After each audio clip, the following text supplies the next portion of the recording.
Hello and welcome to Nintendo Pals Podcast, episode 106. Tonight, we're joined by our good pals, the Bears from Barely a Gaming Podcast, to talk about the Splatoon 3 Splatfest, some game delays and news, Mario Kart Tour, Donkey Kong expansion to the Nintendo theme park. We're talking all that and more.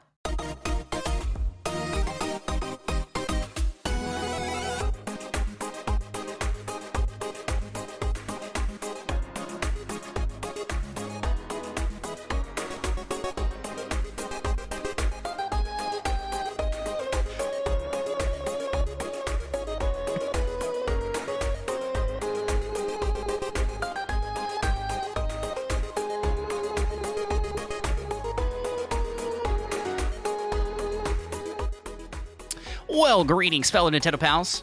My name is Andros, and I am joined each and every week by my fellow Nintendo pal, Micah. Yep. And we are the Nintendo Pals, and this is the Nintendo Pals Podcast, the show all about Nintendo and friendship. And speaking of friendship, we're joined by even more friends than normal. We are joined by our good buddies from Barely a Gaming Podcast. That's right, the one and only two. It's Eli and Nic Bear. How are you guys everybody doing? What is going on? What's up? Yes, so Nick and Eli are brothers, and they host a gaming podcast together. You guys want to introduce yourselves and introduce your show? What do you guys do? Yeah, so we are brothers, and we have a gaming podcast. Correct. Yeah, no. I'll try to do a better one. And we're always well organized, and everything is good to go. We do some things on that's there. about like, the quality that we have going here, so it's good. We do We're some all things very on there, professional. like a make you play section where we make each other play video games, including our spouses on that one. That's spice. Yeah, exactly. And then we did a game show with the Nintendo Pals this week as well. It's That's nice. right. It's fun to have you guys on the show this week. So if you want to catch the Nintendo Pals on that game show, feel free to check out that episode. As well, you guys did a Make You Play with us, which we did earlier today. So True. Yes. And that didn't go very well.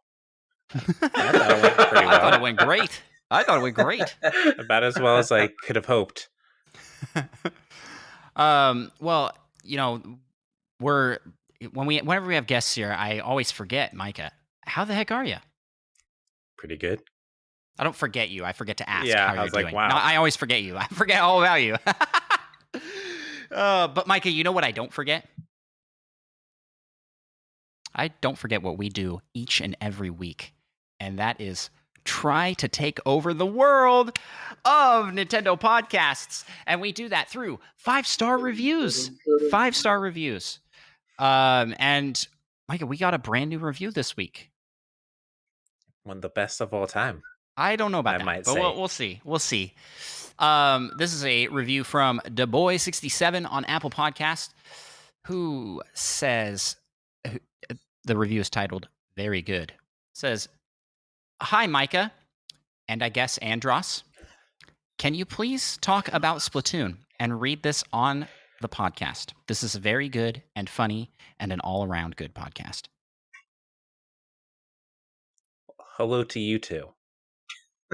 yeah, And I guess Andros also says hey. Yeah, I guess I Andros. guess I'll say hello, too. I'll say it too. What's Good up, the boy? What's up, 67? boy? This is so passive. This is so passive aggressive to me, but it was 5 stars, so I won't complain. Thanks for the review, DeBoy. Well, now that we're on the show, I just want to say hi, Micah, and I guess Andros. So I'm glad to be here. Thank That's how I you. should have introduced us. I Thank guess. you. Yeah.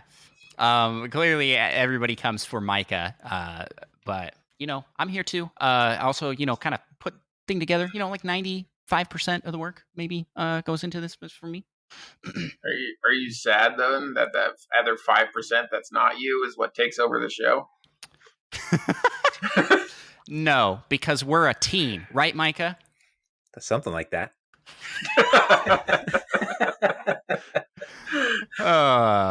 Hey, if you want to help me feel better about myself, you could leave a 5-star review and say hello to, I guess, Andros as well.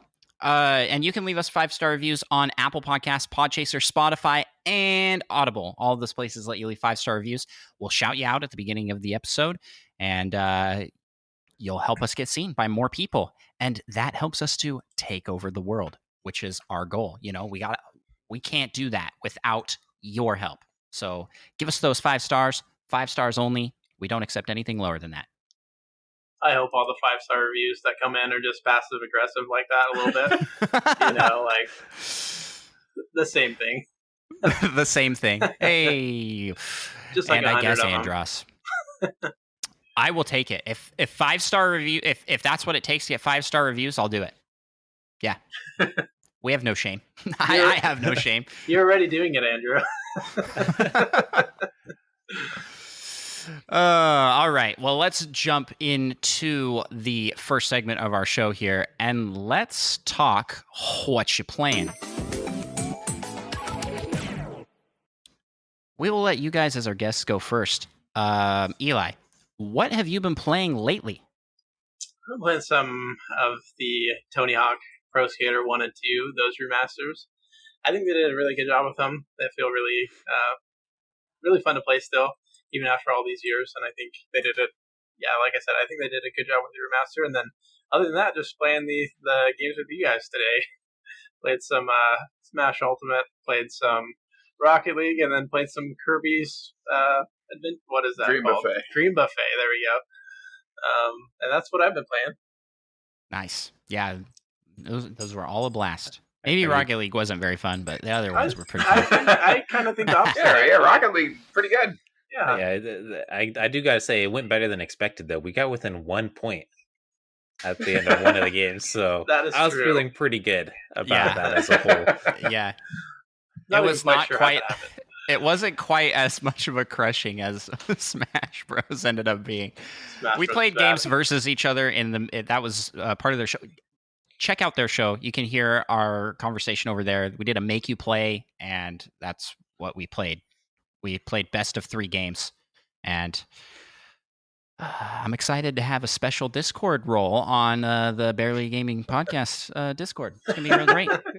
Best gamer, Best game. Micah and me.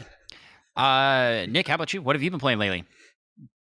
Not a whole lot. I just playing Snow Runner quite a bit. I really love that game. It's pretty chill and stressful at the same time, which is kind of weird. They're pretty chill because it's in the snow. Yeah. No, and then also just playing Multiverses. Those are the 2 games I'm really playing a lot right now. Yeah, and then tried practicing for Smash Ultimate, and none of that paid off at all. So many problems. So I'm curious who you're maining in Multiverses. Superman for the most part, and then Iron Giant as well. Other Those are my Superman. favorite. Yeah, the Superman. He also wears an S on his chest. Superman. And Iron Giant. That's classic. Nice. What about you guys? Yeah, what are you guys playing? I guess I can go first here. I have been playing some more Spelunky 2. I also played a bit more Mario Maker 2, and I'm doing the Iron Bros Challenge still. I have a lot of fun with it. I'm terrible at it. I even tried practicing a bit off stream, and it's about the same. So it's not the stream that's making it bad. It's just me. I'm bad at that game. And then besides that, I've got to pull my classic, got to pull my Switch out to see what I've been playing. Oh yeah, I got to play Ooblets this week. Shout out to our buddies, the Nintendo Dads, who I did a first look for their YouTube channel, so they got me a code for Ooblets, and it is like Pokemon meets Stardew Valley or Harvest Moon. It's like that farm sim, but it's got a Pokemon aspect to it where you collect little ooblets that are absolutely adorable. They follow you around, and instead of fighting, they participate in elaborate, contrived dance battles. That is how the game describes it. And Does it say you got served when you finish? I hope so. It says something like that. Yeah. Oh, good. and then the ooblet that you defeat, you can choose to get a seed from it to plant your own ooblet and grow a Pokemon, essentially. Then they poop out a little seed with like a little poop noise. Nice. It's pretty great. The game's humor and art style are like right up my alley. Super fun. Highly recommend it. Just came out yesterday, so as of recording this.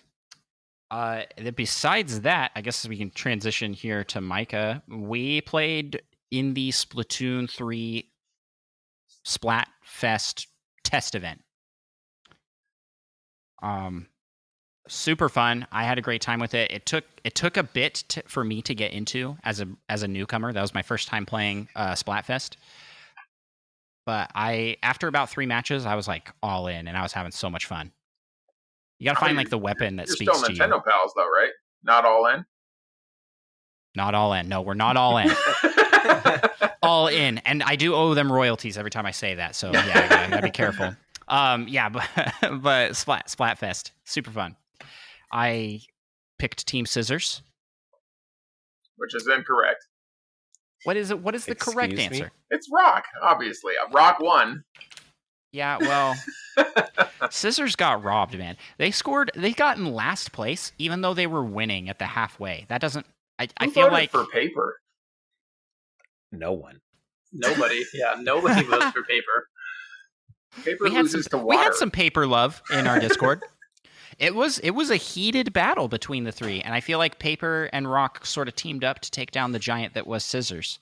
And little unfair, but Big Man will come back. I believe. Next time when it's I don't even know what they're gonna do for these events, but they've done like order and chaos. Maybe they'll do like the triangle strategy, the 3. What are those, like truth, justice? I don't. What are the 3 Triforce things? Oh, courage, wisdom, power. Courage, wisdom, and power. Which one do you pick? That would be that makes a lot of sense. That would be a good Splatfest. Which one do you pick? Whichever one Big Man has, which is probably no, power. That's not how it works. That's not how the game's exactly supposed to work. You don't pick whichever one Big Man is. Big Man is my idol. I have to. You know, I gotta follow in Big Man's footsteps. Yeah, I mean, courage is probably what I pick. Going off that. What do you pick, Micah? Probably wisdom. What do you pick, Eli? I pick power. Yeah, probably courage as well. Weak. Gryffindor! So, Micah, you played this with me. What were your thoughts on the Splatfest? Yeah, unfortunately, I was just as bad as I remembered being at the original Splatoon. I thought we did pretty good. But it was a lot of fun. Any other games you played this week that you want to highlight? I finished Mario Sunshine, a fantastic game whose controls do hold up. And if you struggle with them, it's because you're not very good. No offense. Get out. Get out. I also Were you just like waiting all week to tell me this? Heck yes. Micah, I am not the only person that thinks this. I am You're not alone. The only person you are that's wrong. Well, you're not the only person that is obsessed with this game. Well, it is the hardest. I would say it's the hardest 3D Mario game, but that's not necessarily because of the controls. It's because it's hard, and then people blame the controls when they aren't very good. Well, as someone who played this game for the first time, like as an unbiased opinion, like I just felt like I was going to chop off my hands after playing it a little bit. No, just kidding. What does it even mean? I don't know. I don't know if that means he liked it or didn't like it. I don't know. It was too pure that you wouldn't soil your hands ever again, so you chop them off. I can't ever play again. I'm so happy. Yeah. Also, I don't have to wash them yet, so True. Then you just gotta keep them in a case and then just wash them. Wait, so how did you feel about it? What are your thoughts as a newcomer? Because I'm Honestly, also a newcomer. I probably didn't play enough of the game to really form an opinion. It seemed like a little rough, almost like going back to 64. Yeah, almost like going back to 64. And I'll admit, I mean, it's a relatively old game, so not quite as bad as 64, because a lot of people, I think Andros included, will say 64 has better controls. I don't know. Sunshine. It's actually pretty tough, because 64 actually has some pretty rough controls now. Like, the camera's pretty rough on it. Yeah, camera for sure. And terrible. I think even, like, the movement's, like, a little bit aging as well. Compare that to like an Odyssey, which came out, obviously Odyssey like 20 years later. Good. Odyssey is really good. Yeah. So when they re-released Super Mario 64, was that 2 years ago? How much did they charge for that? The Mario All Stars collection? No, I thought it was like the Mario 64 came back. Was it part of that? I think so. Yes. How much did that cost? It was $60 for Mario 64. Mario Sunshine and Mario Galaxy 1. Okay. So I guess that's something. Yeah. I mean, it's all right for what you're getting. I got it. I have enjoyed it. It's nice to have those games. But then they just added Mario 64 to NSO. So one of those was not really worth buying. How come they can't get in there and just add right stick controls for the camera? Doesn't seem like it would be that hard. Yeah, they should do that. Just go back and add in camera controls to these old games. Yeah, that's a lot of I heard a lot of people saying things like that. It's like because they also didn't add widescreen, if I recall. I just remember a couple days ago you were giving Last of Us a lot of crap for for releasing it full price. So that's true. Yeah, but this one was 3 games. But they didn't. They didn't do much to it though. Skyrim's released at full price like 72 times. Yeah. Yeah, but I mean, stop buying it, I guess. Yeah, I don't know why. Skyrim just offends me at this point whenever they release another. I got the All-Stars pack mainly for Sunshine because I hadn't played Sunshine before, and I wanted a way to play it without, having to secure a GameCube and do all that. And or I could have emulated like some fake fans do, but I'm a real fan. You should just get on Smash Bros. And use your down smash. I'm just calling out it's more Micah. Just calling out Micah for making me feel bad about not liking Sunshine. New to the game. I played it as a newcomer. I didn't like it. It was okay. It was fine. I wouldn't say so I'm backtracking here. I didn't like the controls, and I felt like it was the weakest 3D Mario that I've played. But it doesn't mean it's bad. It just means that it's not good. Not as good as the others. It just means that you're wrong. That's what it is. Anyway. But there are so many people that are exactly like Micah. And by so many, I think it's just a small, loud crowd of GameCube fans that think GameCube is the greatest thing to ever happen to humanity, which, it kind of is. It's fair. It's a fair thing to think. But maybe it's a little aggressive. I give you grief, Micah. One of the best looking consoles for sure. I think it had definitely a nice style to it. Had someone who didn't even have a GameCube, I think it was definitely striking. So iconic. Mm-hmm. I don't think we rated it in S tier though. No, maybe we should have. Yeah, well, I guess. Did you know about the handle? That's you were missing that. First portable console right there. For a portable console, yeah. There you go. So I guess before, as well as playing Mario Sunshine, I also started playing Metroid Prime, the original, and I've been enjoying that one. You can't try and poo-poo on it because you haven't really played it. I've never played Metroid Prime 1. Nope. Not even a little bit. Y'all should feel bad.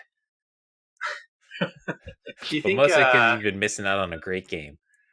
Do you think Andros will play Metroid Prime 1 before Metroid Prime 4 comes out? Absolutely not. That's the real question. Yeah. No, I don't have time. I don't have time to do that. I'm stoked for Metroid Prime 4. You don't have time to do that? I mean, we're just waiting on Metroid Prime 4, like it's going to come out. Yeah. I guess you're right. I have no idea when that's coming out. You have So nothing but time. maybe. You got like 15 years. I'm pretty sure the last time I played, I beat in like 6.5 hours or something. So just play 20 minutes every day. Wow. It wouldn't even take that long. Yeah. But, there's so many other games to play. Like Splatoon 3, which comes out in a week. Pretty pumped for that. And Mario Sunshine. Doesn't come out in a week. No, but it's another game to play. No, I'm not playing that again. So I want to talk a little bit more about Splatfest, Micah. What were your thoughts on the try splat mode? So we got to experiment with that a little bit. Or you didn't get to play that, did you? I actually did. Oh, okay. But yeah, just it was without me. It was an interesting break because I mean, for the most part, you're essentially still just fighting. Like it's almost like you're just fighting two teams still, since the middle team has 4 players and the 2 side teams only have 2. So it's kind of rare that you manage to push through the entire middle team to actually like come into contact with a team on the other side. But then it also just felt extra rude when someone from the other team would make it all the way to your base, and you're just like, "What are you doing here? There's so many people for you to fight that aren't me." Yeah, I thought it was a lot harder to win as the middle team because there was so much space that was hard to get to that the other teams got like automatically. And if they just filled that up, they would have huge points. Yeah, but we were able to I actually pull. forgot to preface. I had to create a guest account so I could play with another friend who was on Team Rock. So I actually only played as one of the side teams. Oh my goodness! Yeah. What is this? Apologies for playing so incredibly well after switching that it brought Scissors from first down. place into last. So my bad. Now we all know that Micah not only is wrong but is a traitor. So that's good to know. I made sure to throw a match every once in a while. I was sabotaging it the whole time. I'm a double agent for the Splatoon Splatfest. Yeah, it's a great game. This has sold me on getting it. There were some hiccups, I think. Fair assessment to call them hiccups. You got if you got into matchmaking, you couldn't cancel matchmaking without closing the whole thing down and going back into the game, which was a slow process. I mean, not so slow that I was like upset, but enough that it was annoying. And if not everybody readied up, it would just go into matchmaking without the people that weren't readied up. So we had a fair amount of times that we had to back out and remake the party and join back in.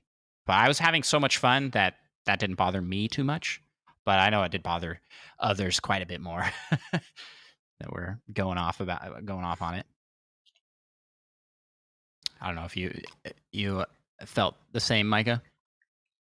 Yeah. It just seems kind of weird that you couldn't back out of it, and Mm-hmm. it only really became a problem for me like the 2 times where I just never found a match after like 6 minutes. That's so I right. just had to back out and come back in. That did not happen to me at all. I never got into matchmaking that never ended, but that did happen to quite a few people as well. Besides that, though, I felt like it was doing pretty good. We didn't have any like dropped games or anything. Maybe a couple communication errors. I lost connection a few times, but when it did work, it seemed like there was very little lag or anything. Mm-hmm. So there you go. Splatoon 3 comes out the 8th, 9th, the 9th. So 1 week from the date of recording this episode. So check it out. Alrighty. Well, let's move to the first segment of our show. I guess that kind of leads us right into the. Actually, I'm sorry. Yeah, that leads us right into before we go to the next segment. Yeah. We like to tell you about our sponsor. Support for Nintendo Pals is brought to you by Manscaped. The first Splatfest may be over, but it's not too late to show support for Big Man and his love for trimming by picking up your own Manscaped Performance Package 4.0. As Big Man would say, hey, which translates to inside the Performance Package 4.0, you'll find the Lawnmower 4.0 trimmer, the Weed Whacker ear and nose hair trimmer. Good grief. The Crop Preserver deodorant for Down Under, the Crop Reviver, which is somewhere else over here. Plus, you get 2 free gifts in that package as well, the Performance Boxer Briefs and the Shed Travel Bag. And this bag is nice, y'all. I like it a lot. It's great for keeping all this stuff in one spot. Yeah, and I think Team Paper, Team Rock, and Team Scissors can come together to support looking and smelling fresh. So snag the performance package for your trimming, but make sure to cover the rest with the Shears 2.0, your luxury nail grooming kit. This kit includes stainless steel nail cutters, tweezers, and grooming scissors. Yeah, get it? Team Scissors? Yeah, Team Scissors. So go for the big man sweep this fall by picking up your own Splattastic products from Manscaped.com. And you can save yourself some moolah by going to Manscaped.com for 20% off plus free shipping with our code NPALS at Manscaped.com. That's NPALS at Manscaped.com. And thanks so much to Manscaped for supporting the show. Like, seriously, their products are awesome. They work great. I love how they smell. And also, the trimmers are awesome. So definitely recommend checking out that stuff. Help support the show by using our code. All right, with that, we will move into the the second segment of our show. A segment of our show will be coming next, and that is the Nintendo news. Alrighty. We have a lot of news to talk about this week. So, Splatoon 3. First off, we got some news here. Nintendo has already been banning Splatoon 3 cheaters before the game is even out. I don't know if you guys saw this news item, but there are people that are attempting to hack the game through the demo in order to mod things, try and get access to it early. And they got the ban hammer, so they're not going to be able to play. They don't even have the game, and they're getting kind of banned. Impressive to get banned from the game before it's even out. I wish they would have done this with Kirby's Dream Buffet, so you cheaters wouldn't have beaten us. Please, we're too subtle at cheating to get caught. Yeah, I found that really interesting. Just don't do this, people. You know, like, don't be trying to hack a game. It's not out yet. Don't try and hack the game anyway. It's just bonkers how soon people try and do like piracy type stuff. Like, it's just crazy. Like, you know, you can get away with doing. I'm not going to go. Careful with how you word this. He's like, I know all about it. What can you get away with? No. There's a difference between doing emulation and modification on a game that has long been out, and where you draw that line, I guess, is up to whoever yourself. And I think in a lot of cases, the company has a say in that. So, like, Game Boy Advance, like all games from like yesteryear that are no longer available, like that makes sense to me. But doing it on a game that's not even out yet, that doesn't make sense to me. Doesn't make sense. They didn't waste their money on it yet. That's yeah. Yeah. I don't know. But in other Splatoon 3 news, Nintendo has come out and confirmed that Salmon Run will be available 24/7 in Splatoon 3. For those not familiar, the Salmon Run is like a wave battle mode that you play cooperatively against salmonoids. Is that what they're called, Micah? Yeah, salmonoids or salmonids. Salmonids. That sounds right. It was only available at like certain times on like rotation in Splatoon 2, which is bonkers to me. And I can't believe that this was not available all the time. So there you go. It's now available all the time. Very- Nick, Eli, are you guys planning on picking up Splatoon 3? I am planning on picking it up. And they're then planning on purchasing it? I'll think about or it. Are you just gonna run real fast? Well, we talked about this piracy stuff, right? Is it better to pirate in person? I don't know. I would say so. Fine. Is it better to pirate in person? It's more ethical to pirate in person. But planning on picking it up. I think the test run that you guys did looked pretty fun. I didn't get a chance to play it that day, but watched your guys' stream for a little bit and looked pretty fun and kind of a series that I've always thought about jumping into. Now that they've finally released 3, now I can hop in. Just kidding. I don't know why that's a thing, but we're in the same boat, it's man. It's for a lot of people, actually. Yeah, I think this will be a lot of people's first Splatoon game, which is interesting. What's the selling point on this one versus the other ones? It's 3 and not 2. Oh, yeah. No, I'm sold. It's on the Switch. Just like Goat Simulator, right? They went from 1 to 3. Gets more interest that way. So true. They know 3s are best. Yeah. What I think it's minor overall changes from Splatoon 2 to Splatoon 3. A lot of quality of life improvements. New story mode, obviously, a brand new story mode. Adding a couple minor extra mechanics. Yeah, like climbing walls and quickly jumping backwards. Yep, more maps, more weapons. So it's 2 and more, but 2 was 1 and more. So I've seen a lot of people that were like, "Oh, Splatoon 2 is just Splatoon 1.5." So would that make this one Splatoon 2? Because they're like, "Oh, this is just Splatoon 2.5." But if 2 was 1.5, and we're only going up by 0.5, then Splatoon 3 is actually Splatoon 2. Or if this goes up a full one, then it's 2.5. Then it's 2.5, yeah. Maybe it's more than just one installment upgrade. Splatoon so it could just be 3.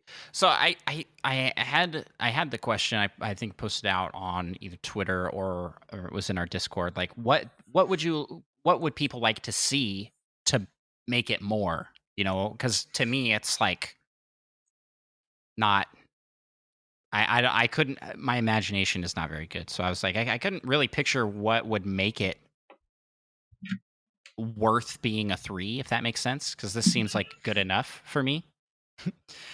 But a lot of people were like, just more modes. Like, let's get some different modes in. Maybe like I saw suggestions for battle royale, cooperative campaigns. So, because there really wasn't any new splat modes added. There's that new card game that they're adding, which looks pretty cool. So I could see that. Like, yeah, maybe more modes. I don't know what they would be. Not creative there. I think the only thing that I want from it is some sort of like Nickelodeon crossover, because they're like good at that whole slime thing, and the ink and the slime very similar. So just nice. Nickelodeon, brought to you by Nickelodeon every time you kill someone. Terrible. Crossovers in general would be cool though. Like if you could get some. I want to see Doom Guy in there. I was thinking like wrecking. I was thinking like Mario costumes and Zelda stuff would be cool. Fish stick in there. I feel let's put fish stick in for Fortnite. They probably could do a Mario like Mario Sunshine Mario. He's got like that gun set up. That might work. True. Yeah. Or just put a flood in. Like the backpack thing. That would be cool. As a weapon, that'd be cool. Yeah. It's a special. It clears stuff. Throw it over on the other side. Yeah, I had a lot of fun messing around with the different weapon types and the specials. So I'm really looking forward to Splatoon 3. I think I'm going to get a lot of playtime out of it. Next news item. Mikey, you want to take this one? Usually alternate. I apologize. I just barreled right through those first ones. Yeah, support for Dragalia Lost is ending November 30th, 2022. which I think all of us are broken up about. Oh, I'm so sad. It almost sounds like someone went missing and then they're losing support for like finding that person is almost what it sounds like. Support for Dragalia lost. Dragalia was never found, and we're cutting off support for Dragalia. This game has a very big cult following, I'd say. Cult following? That makes it sound weird. It's like, but it has a very avid fan base that loves this game. The players just spin around 3 times and then throw salt over their shoulder before they play. Nothing weird about that. And so that's exactly what they're going to be doing to try and bring this game back to life once support ends for it. And just a warning here that this is how it goes with live service games like Dragalia Lost. So don't what kind of cherish. Game is it? It looks like a phone game. Yeah, it's a mobile game, one of Nintendo's, but it's like designed for mobile, not like an existing IP. It's its own solo thing. It seems sad to lose it as an IP and as an idea. I wonder if there's any way it could be brought over as just something to sit in on the Switch, like something you could play on the Switch. I know it's kind of like a live service game, but I don't know much about it beyond that. So I don't know. It's just a bummer when things get shut down like that. Did either of you guys try that game? Nope. Not even once. Sorry, Dragalia fans. That's probably what happened. I heard the name, but I've seen like maybe 3 seconds of gameplay or something. Yeah, it didn't seem like it's an old game, right? It's fairly new still. A couple years at most. Yeah, it's not that old, but I think it's been out for a few years at least. Maybe I'm wrong there. Yeah, it sounds like it's just not retaining the player base, but yeah, it looks like about 4 years ago. So yeah, September 2018. Well, I've got exciting news for you guys because guess what? I'm excited. Bears. Yes. Bear and Breakfast gets a release date announced for September 15th. And we know you guys are very excited about that. Yep. Finally, you guys can have some breakfast. Yeah, finally. No, that was a bear roar. A little one. Yeah. A little one. Just of excitement. Yeah, no. This one looks like I can't remember it too well from the it looks like something. But I remember it being kind of like a cozy feel game, like almost like a Stardew Valley-ish style game, right? So yeah, it almost sounds like it could just be a very clever name for a horror game with a bear, because you are the breakfast.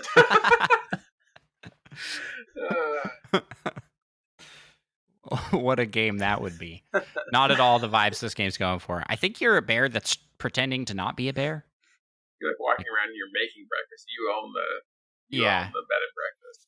Yeah, but you're like trying to not let people see you're a bear or something. Maybe I'm making that. You walk around with an apron on and stuff. I don't think there's any illusion. I think you're everybody knows what you are. I know. Maybe you're serving other non-humans though. Yeah. You'd probably be more scared. You're a rabbit going in there. What's for breakfast? Rabbit. Rabbits for breakfast. So yeah, September 15th, coming up quick. You guys gonna pick this one up for your namesake? I think I saw that's gonna be on Game Pass, so I think we'll have it. Oh, perfect. Yeah, that's good. Game Pass is a great thing. But I feel compelled to get it just because it says bear in the title. So yeah, you buy every game that says bear in the title, right? That's what we do. That's what we do for games that have Micah or Andros in the title. We buy every game. Yep. Have you played all the Star Foxes? Yeah, what is this Star Fox? Yeah. Andros is not in the title, all right? We're good. We're good there. I haven't played all the Star Foxes. I think I have played all of them, at least a little bit, but I've finished only a couple. Have you played Star Fox Guard? On the DS? On the DS. Oh, the Wii. That's the Wii U one. No, I haven't, but I have it, and I should play it. Wait, you haven't? You haven't even played it? It's fantastic. No. Again, time. I don't have the time. Haven't had the time. You play Star Fox 2? Yes, I did play Star Fox 2. Or I tried it. I didn't play it all the way through. Yeah, I made it like 5 minutes in, maybe. Star Fox. Yeah, basically. Well, Star Fox Command was very similar mechanically, and I played that one all the way to completion a couple times because I had multiple endings. That was a good game. I liked it. Speaking of multiple endings, Bomb Rush Cyberpunk has been delayed to summer 2023. This was the bad ending. Yep. We messed up and missed out on the good ending where it was releasing today or something. Bomb Rush Cyberpunk is the one that looks like that one rollerbladey game that people really like. The Jet Set series. Jet Set Radio, Jet Set Radio, Jet Set Future. Sound like Roller Drone? Seth from All In is screaming at his at the podcast Jet Set right Radio now. and Future. He's like, why? You guys not know that? Bomb Rush Cyberpunk looks to be like a spiritual successor to that, like an indie team going, hey, we're gonna pick up where this was left off. Yo, hello, Hambone, welcome. Hambone in the chat.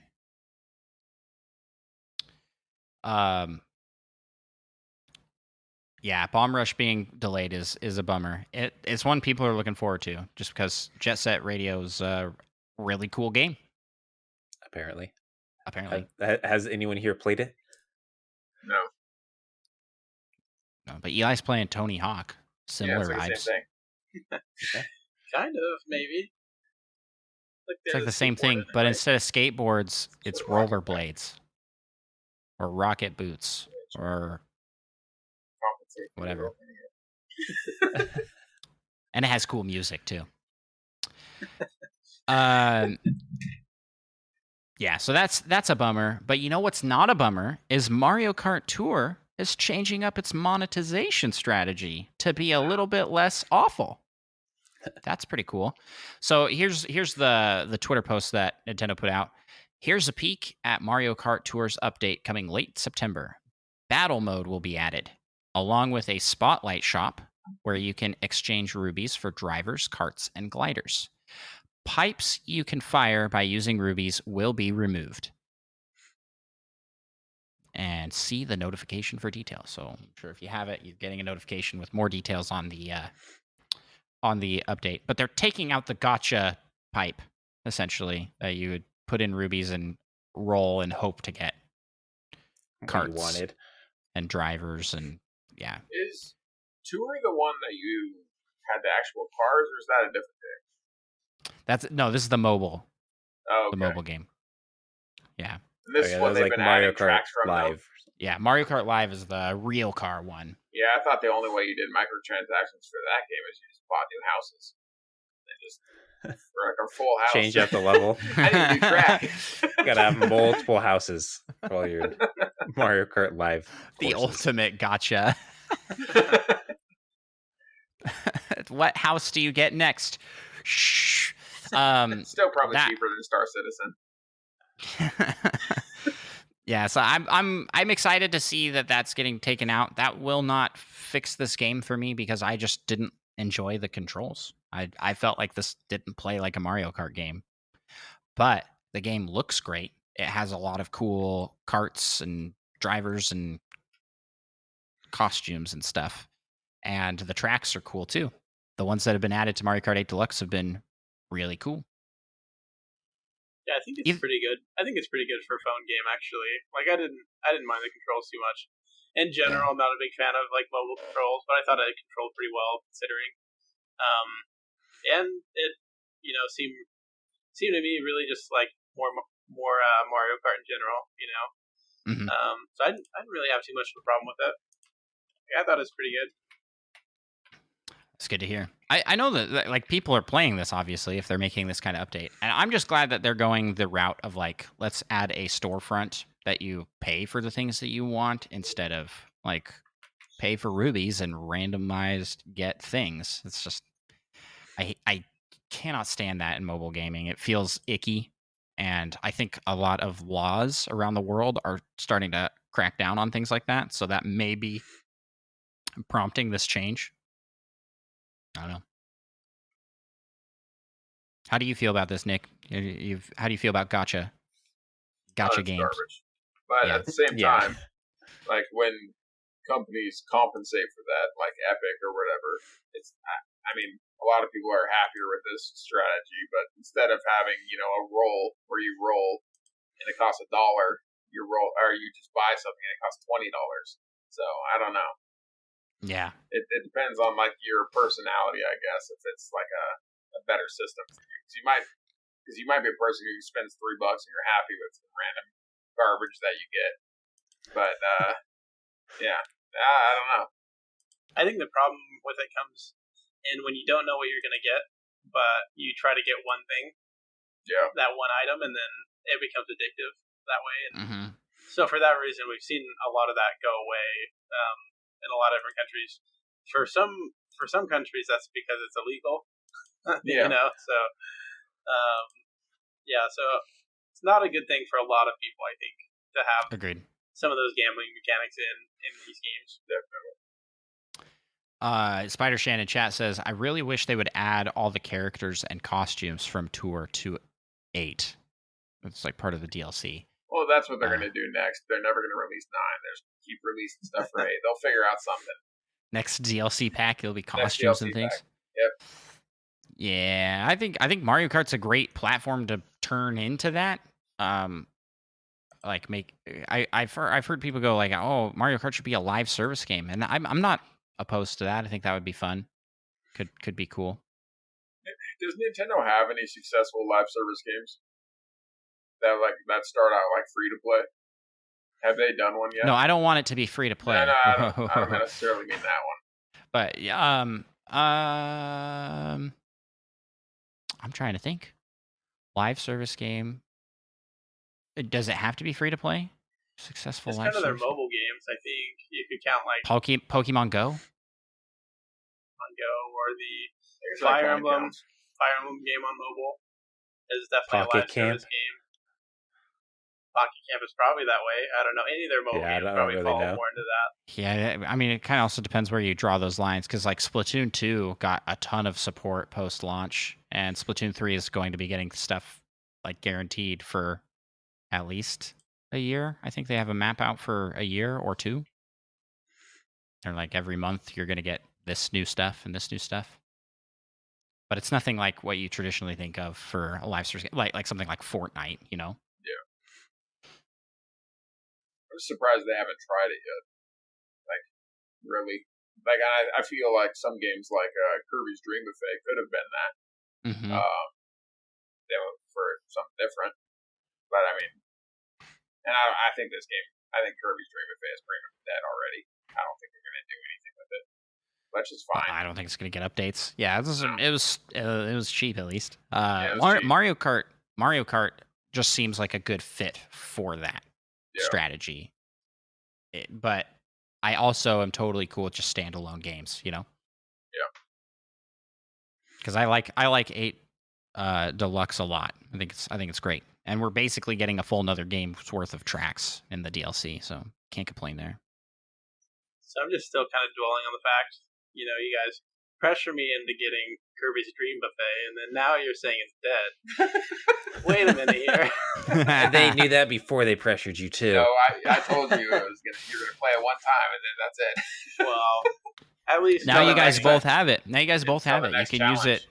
Yeah, I was going to say, now instead of playing rock, paper, scissors, you can just use that anytime you want to solve any conflict.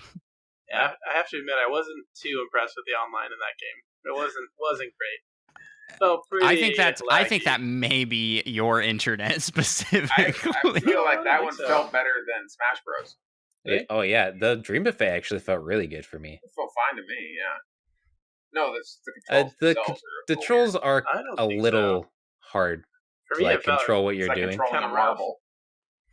For me, it felt kind of rough. Maybe I don't know, but it was laggy for me too, Eli. I don't know what these guys are talking about. Okay. Okay, glad I'm not the only one. I thought that was your guys because I didn't have that laggy issue when I played with Micah, and probably just random, I guess.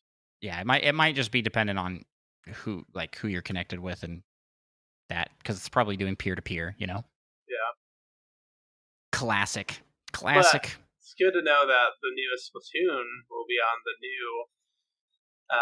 new servers, right? So there is that to look into, look forward to. I think this is a big deal for them. Like, if these new servers are trash, what is that? Like, that's it'll be the same. won't change much, but so these new servers are as the only like known game on them is Monster Hunter Rise, which I've heard nothing but positive on the online for Monster Hunter Rise on Switch. So I think it's gonna go well. That's like it's similar-ish in how those will connect, you know, being like a 4-player team up against another team, I guess. It's a little different because instead of player versus player, it's player versus monster. But similar. So I think it'll do well. Yeah. Speaking of do well, Micah. Yeah, there's a new Pokemon that has been teased called Graphite, I think. Yeah, I think that's how it's pronounced. Aye, Captain. This is like a little monkey that paints on trees. Poison type. How is it different than Smeargle? It's poison type. Smeargle is normal. No, not that. Not Smeagol. Yeah, I'm sure Smeagol has painted on some trees as well. But I think the implication here is that he is painting with poison. Oh, right? Painting with poison. New YouTube series coming from Nintendo Pals. Now you're painting with poison. Face painting with poison. That's another mode in Splatoon. That is a scary looking Pokemon. Yeah, he's got some wonkiness going. He's got like backwards hands, like bug eyes. Bug eyes. That's just like is it drool or is his finger melty? Melty finger. It's so terrifying that it froze your camera. It looks like. Oh no. You guys were in a cool pose. Is the audio still fine? Yep. All right. I guess we'll see if it comes back. We'll see if it comes back. If not, this will be us. You can close it. This is what they look like all the time. Yes. No. Pinch it close. Well, while they're trying to figure out their camera stuff, the next news item here, there's a Donkey Kong expansion pass or expansion, not pass. Oh gosh, Donkey Kong Park expansion to Nintendo World has begun construction in Japan. This is set to open up with the grand opening in the stateside in the Florida park that they're building, and I think that's still set for like 2025, something like that. Yeah, this looks to be pretty cool. This thing better be called Donkey Kong Country. Yes, that is, I think, what is going to be called. It's Donkey Kong Country with a coaster called Minecart Madness, which has a double track system. So picture the cart. It is kind of hovering above a track, but the actual track it's riding on is on the side-ish. And so it kind of like wraps around and does a thing on the side. So it looks like you're riding on the track on top, but it's actually a track underneath that track. Does that make sense? Yeah, that's cool. So, is it going to switch back and forth? Like where if you see like you're on the top or the bottom, because that's like a major part of the Super Nintendo game is jumping from the top track to the bottom track back and forth over and over again. I think it's going to jump on tracks. I don't know if it's going to do anything that specifically. Like you can pick That would be really cool, but I don't know about picking it. Otherwise, just feeling of like going up and down. Yes, they're definitely going for that. There was actually some leaked footage of the system being tested, like not near the parks. It was like out in like a field. Someone was like on a farm. This posted on like Reddit somewhere of like a facility where they were testing out what looked like the concept for this exact ride, because it was the same, like built on the side. Because there's patents out, you can see. So yeah, I'm glad that they're putting this in, because the other Bear Maximum says so much lag on your guys' camera. You guys are back. It looks like you're good. Yeah, I'm glad that they're putting this in, because it will be a roller coaster, which the Mario portion doesn't really have.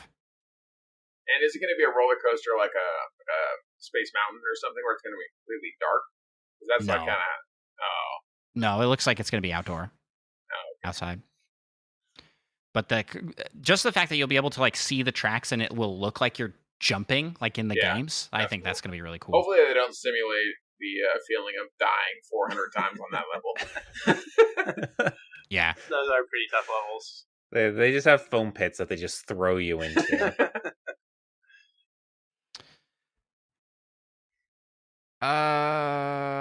That's it for news. That's what we got to talk about in the news today. So Spider Shan says, we got a question in chat from LPD that says, if you could attend the opening of the theme park, we're going to be attending the opening of the theme park. Nintendo's going to invite us, right, Micah? That's the plan. Of course. Help us take over the world, y'all, so we can do it. But who would you cosplay as to go to the park? Kratos. Bold. You hearing this like weird beeping sound? I am. You guys, I think it's coming through your guys'. Your microphone got wonky all of a sudden. It's possible you plugged it back in and started recording from the. Just on Discord. Hopefully, it's the same microphone. It's using your Yeti for your Zencaster still, it looks like. So you're good there. Just a second. So just swap it up on Discord. Yes. That's not particularly better. Is that better? Hello. It sounds better, but it was picking up a lot of wind or something. But now it's gone. No, it's not. I still hear it. I still hear it. The AC? Yeah, but it hasn't gotten louder. That's been going the whole time. No, yeah, now we could leave and come back. I don't know if that would help. I think it's fine. Oh yeah, I mean, as long as it's not really getting picked up, because we're still using like the Zencaster recording. So yeah, it is getting picked up on the Zencaster. I can see it, but I'm gonna throw. No, we gotta change our Zencaster one. I think. No, your Zencaster one's good. I checked it. Okay. Turn up the mic, Bears. You want us to turn up the mic? No, that was someone in chat. I think it's good. Jackson, Nick's son, chatting to us from upstairs. Was it? Yes. All right. I lost where I was at here. Oh, so who would you cosplay as, Micah? A video gamer. Nice. He's going to cosplay as world famous Micah from the Nintendo Pals. Hey, I'll cosplay as the number 2 minimum item run on Dread mode. Speed run time. The whole world person. the second place record holder specifically. Yep. I don't know. I don't know if I would cosplay. I dress up with costumes and stuff. Maybe we'd do like a whole Mario Party gang. So I'd probably go as Waluigi. My kids be Mario and Luigi, and Princess Peach and Princess Daisy, or someone could be Wario. You just do a bunch of Mario characters. That'd be fun. did you say you were going to go as? Waluigi. No, you should be Bowser. The size fits perfectly. So if your kids are way smaller than you, Bowser's huge. Yeah, so but works. I'm much more Waluigi sized than Bowser sized. I'm a compared to your skinny kids, dude. You're Bowser size. I don't know. That's what I'm saying. I don't know. Well, we learned. Look, I'm not calling you fat. That's not what I'm saying. That's what I'm hearing. You're just big boned. Yeah, that would be great. Micah should go as Funky Kong, says LPD. I like that one. I think that's a good suggestion. Better start working out. I feel like that fits. What do you mean working out? Got him. If it worked out anymore, they'd have to make a new Donkey Kong character for me to think Cranky cosplay Kong as. would be better. Probably. I think. Who would you guys go as to the parks? You to cosplay as a Nintendo character to go to Nintendo Land. I'd probably go as Toad, probably. You look slow. You get to pick. You get to pick any character, and you pick Toad. Respectable. Of course. Who are some of the Nintendo people with like a homeless beard like this? Well, probably Captain Falcon nowadays.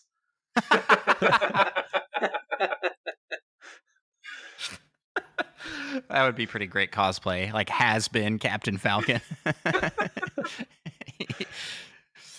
go as someone dressed as Samus. That'd be good. Since we haven't seen them in a long time. But they'll be back soon. Well, Metroid Dread. That was recent. I guess that's true. LPD says he wants to go as Olimar and have his kids dress as Pikmin. That's good. That would be some great pictures, too. You just gotta throw them. You just throw them. Yeah. All right, time to get on the ride. Oh, son, look, some cotton candy. You just like throw all your kids. You gotta send them off to get you things. Yeah. You gotta bring a whistle, too. That's perfect. Oh, man. Thanks so much for the question, LPD. All right, let's head to the next segment of our show here, and let's jump into the... Well, speaking of Pikmin, whoa, great transition. Let's go meet the rumor Pikmin over in the rumor mill.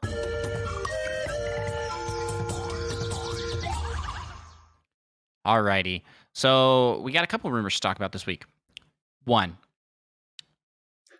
rumored Skyrim remastered coming to Switch. It has been rated in... Where was that? Where was that rating found? Europe. And that's for like Switch. the anniversary edition, right? For the anniversary, yeah, for the anniversary edition. I know you're excited about getting Skyrim again, so that's... I don't like it. I haven't liked it the previous 5 times. Skyrim on Switch, you know what? I can accept that. That's a pretty good port or whatever, but they don't need to do it more. But Micah, remember when we did an AI predicted Nintendo Direct? And do you remember that the closer for the Direct was the Elder Scrolls 6 Skyrim?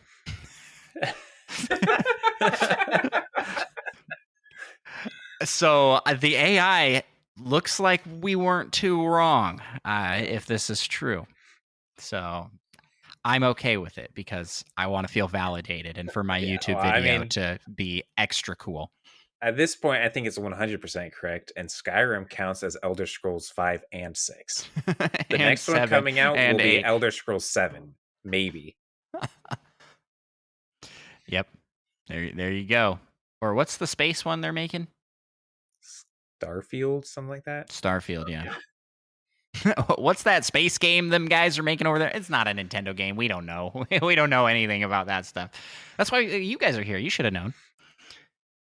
Yeah, how embarrassing. Are you guys playing Starfield? He got delayed. Yeah. The delay you said at the same time I did, right? And that's only the first delay. It'll get delayed one more time. I bet it's coming out end of the year next year. I bet. It's delayed to the beginning of next year, but I'm just assuming it'll get delayed. Sweet.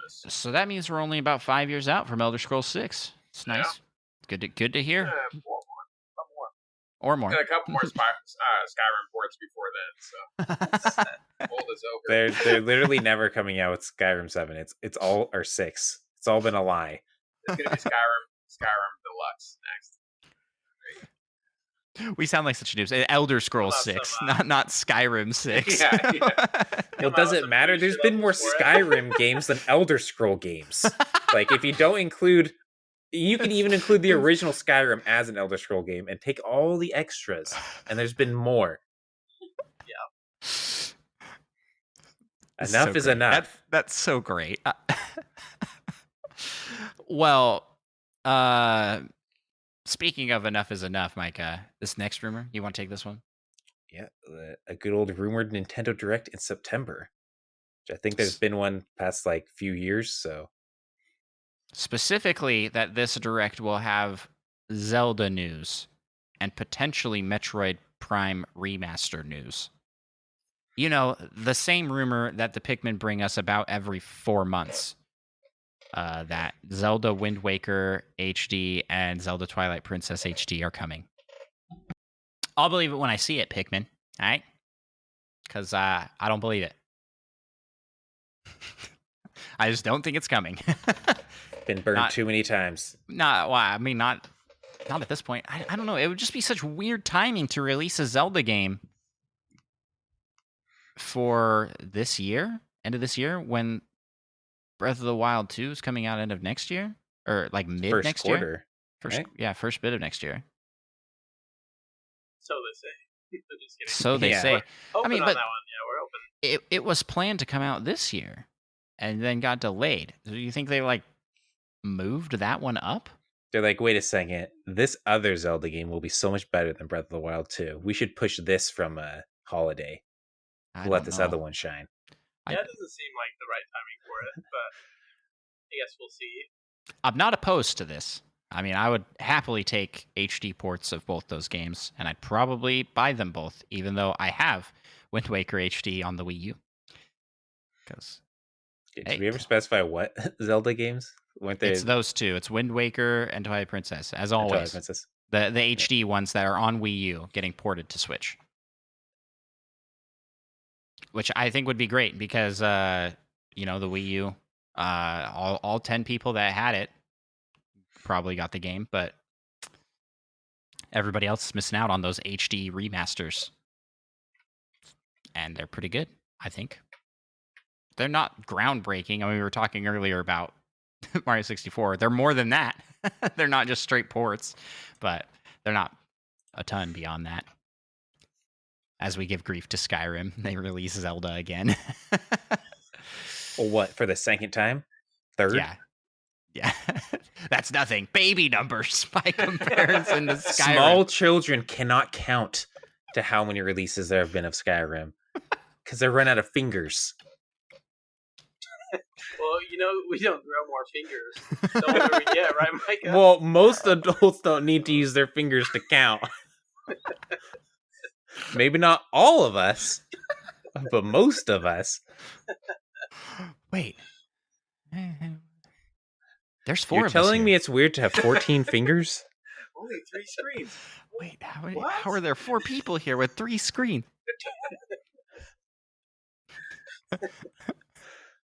Oh, man. Would you guys get these if they released? Either, No. yeah. I mean, you don't have to. There's no pressure here, but I know. I think I would. Yeah, I think I would for those two. They came separate or as a package? That changed things? Oh, package? Probably, heck yeah. Yeah, same. I think probably both, but like a package would definitely be easier to buy. I don't think they're gonna do that though. Twilight Princess is one that I played and really, really enjoyed, and I haven't played it, in 15 years or whatever it's been. So I look forward to going back and playing that one. And Wind Waker is one that I have never played, so I would really enjoy playing that too. I'm waiting really for good. the remaster, this rumored remaster, Micah. Don't shake your head at me. I'm just waiting for it. It's gonna come. Consider yourself lucky. That's all I'm doing. What else could you do? He could count on his fingers, all right? Well, don't forget I have your PS4. It's true. You traitor. Which Again, I've never he's just played. showing his true colors Which tonight. I never played. I stole it. Which I've never played.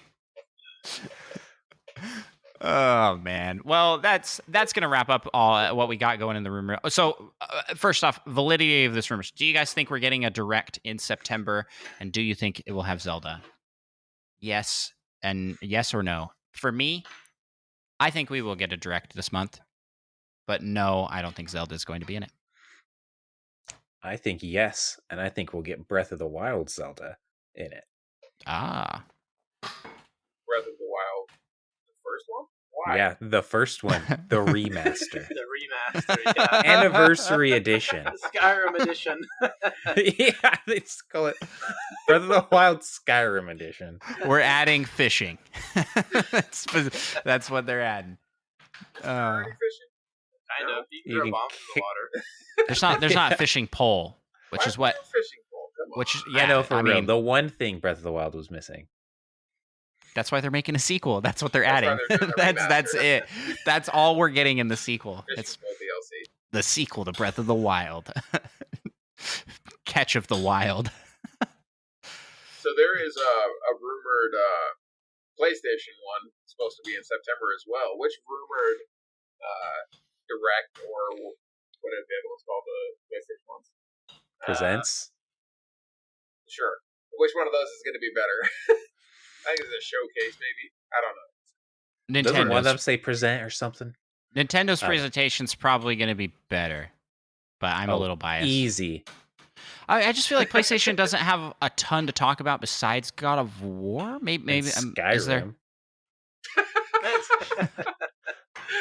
They always got Skyrim. What else is on the horizon for PlayStation? We'll delve off a little bit here.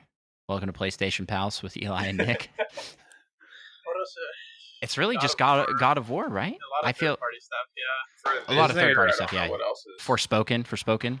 Yeah, that's next year. And then there's That's there's multi-platform always as well. There's Yeah, a lot but of they can definitely have multi-platform that. stuff. Like the Hogwarts Legacy is coming out pretty soon. yeah, a There's lot of something stuff about at the beginning Assassin's of next Creed. year. New Spider-Man. New Spider-Man's Always. coming at some point. Spider-Man, they got that Wolverine stuff they could potentially show. So a lot of stuff they could show. I don't know if any of that stuff's ready. Yeah, and that's what I feel like the state. Like, I'm being really presumptuous here because I don't follow it as closely. But I just feel like there's a lot of games that are way out, and so even if they did have stuff to show off, it's not going to be much beyond like cinematic. Yeah, which is always a bummer. I'm not a fan of like going to a presentation and it's like all cinematic trailers, but I feel like directs usually have a lot that's like out now or out within the next 6 months, and it's like only gameplay is all they're showing off. Yeah. But then again, we have a packed year for Nintendo already planned, so I don't know how much more they would have to show off. Maybe be early next year stuff. Yeah. I guess jumping back real quick, I think PlayStation also has the VR stuff too, which that's coming out pretty soon, probably Sure. beginning of next year, maybe. So maybe that's something else they could show in a presentation at some point. they don't seem to care about it though. They keep doing blog posts with that. Say, oh, we have big updates for this thing, and just put it on the PlayStation blog. All that. That's all the love that thing seems to get. I'm looking forward to that. But yeah. So they can raise the price on it later. You gotta buy it quick. Yeah, buy it quick or else they'll raise the price on it. That's what I was What telling a you. It's just the weird- long what- game what a marketing weird strategy. market. What a weird market we live in, where that's like a legitimate thing. When are we going to start having games do this, or we'll buy games, be like, we got to buy it now because it's going to go up $20 next year. That's The Last of Us. It's just no comment. I'm not gonna offend them any more than I did on your show. Oh man, yeah. So, which rumor presentation do you think is gonna be better, Nick? I don't know. 'Cause Which you one's asked- gonna be. I don't know which one's going to be better. But Which one's the one I'm more looking forward likely? to- The one I'm looking forward to more is definitely the PlayStation one. Yeah. It has more stuff that I'm potentially interested in. So, Just wait until it's a simulation direct. just for, Sim for direct. Nintendo stuff, I mean, they kind of have to. There's only like a handful of things that I'm really excited about getting. Like it's like their biggest possible things, really, and I don't think those are going to be here. So it would have to be like a Breath of the Wild 2 or a brand new 3D Mario or something to really get me excited about it. So my bar has to be higher. It has been a while since we've seen a brand new 3D Mario. It's been 5 years, right? Yeah. So this would be a good time for it. And whatever happened to that rumored Donkey Kong game? Was there actually a rumored Donkey Kong, like 3D Donkey Kong game? I don't know if it was 3D. Yeah, there's like it was just Donkey Kong. I've always wanted an open world Donkey Kong game that you also do some karaoke to, apparently. They already had that game. It's Donkey Kong 64. I know, but in the open world, you would also do that. Oh, that'd be a main mechanic. That's all you do. It's an open world karaoke game. That's all it is. Oh, they definitely need that. That actually sounds kind of fun, to be honest. Just walk around and annoy everyone. Well, speaking of annoying everyone, why don't we jump on over to the next segment of our show and annoy all of our listeners by answering their submitted questions and topics over in the Community Corner. Our goal is not to annoy you guys, but I take what transitions I can manage. We're taking table scraps over here for those. We have a lot of community questions this week, so hope you guys are ready. Buckle up. There is no PAL topic this week because we have so many community questions, and also I didn't have time to prepare. No, there is a PAL topic. I apologize. Micah doesn't know. This is a surprise, just like you guys did to us. All right. Well, why am I being surprised? First question. you were there. We're just going to breeze past that. We weren't going to have a PAL topic. What is this? This is going to be... It's fast. It'll be fast. The betrayal. Can I read this first one? Mario Kart... Oh, this isn't a question. This is just a shout from Daisy Rose over on Spotify. That's perfect. Says, Nick wants to do it. Mario Kart Championship in Seattle, 2022. And I was like, is this a thing that's happening? I think this is just Daisy Rose wishing this into existence. Because this doesn't exist, as far as I could find. Maybe this is. And are we going to host it? Are you guys going to host it? You guys are closer to Seattle than I am. What does it mean by what is it? Like competitive esports? Like what is it? I have no idea. Do you actually get to ride on carts and throw shells at people? I hope so. That would be sick. It's just a demolition derby. We've talked about doing Mario Kart with like a bunch of podcasters and like doing a community tournament of sorts for a while, and I volunteered to look into that, and then never did. Not that I never did, just that I didn't finish. Well, take note, Seattle 2022. Seattle 2022. Hey, thanks for leaving us a comment. These videos. So I mean, it's 2022, so that's coming up quick. Yeah, that's within the next couple months. We've got to get that Mario Kart Championship going. So everyone in Seattle, just make it happen on the Mario Kart board. There you go. Next question, Mikey. You want to ask? There's a bunch of questions from Presto this week. Yeah, you can take the first one. Make sure you don't want to read out his full name first. You can full new and improved name. Yeah, you can go ahead and do that. Nah, that seems unnecessary. The purple Railu Eloquent Super Taco Orca. Yeah, that's the one. And I believe Andros actually changed their name to that, and then they can't change it back. No, I didn't. He changed it himself. Kind of a jerk move there, eh? No, I didn't do that. And then denying it. I thought I knew you better. But they asked, what's your favorite game that came out in 1988? You guys go first. Yeah. I am not looking this up on the side. It's easy. Right now. Super Mario Bros. 3. What's wrong with y'all? Oh, and I just got a message saying that it's hard to hear us. I did not hear that when it happened 34 minutes ago. So it's probably been hard to hear the whole time. No, you guys should be good now. Okay. I think I fixed it. I just turned it up right now, but that might pick up more. No, don't turn it up on your end because I 3 seconds ago, approximately. Fairbears. Are you talking about? Had you seen the latest comment? Yes, No. I just fixed it. Oh, okay. Okay. Oh, I got it. Super Mario Bros. 3. That's probably the best game that came out. Hey, yeah, what if I told you it didn't actually come out in 1988, huh? That you'd be wrong. What if I just lied to you and made that up? Internet. Look at proof. We have proof he had to look them up. Yeah. Which I did not do. You did not? Knew. You know what else came out in 1988? The Super Guardian Mario Bros. Legend? 2. Super Mario Bros. 2, which is interesting. What? Yeah. Probably in Japan. Yeah, I don't know. Some of these games have slightly controversial release dates. I literally cannot find a list of what games came out in 1988 anywhere. Google that's not working for you or something? I guess I should have typed more information into the search. Yeah, it's annoying how like the localizations change up when things were released. Mario Bros. 3 is a pretty good pick. I don't know if it can really be topped. Yeah, I think that's the best. Yeah, I looked through the rest of them, but that's the best. There's nothing even close. It's Mario Brothers 3. Yeah. Not 8 Eyes. It's tough.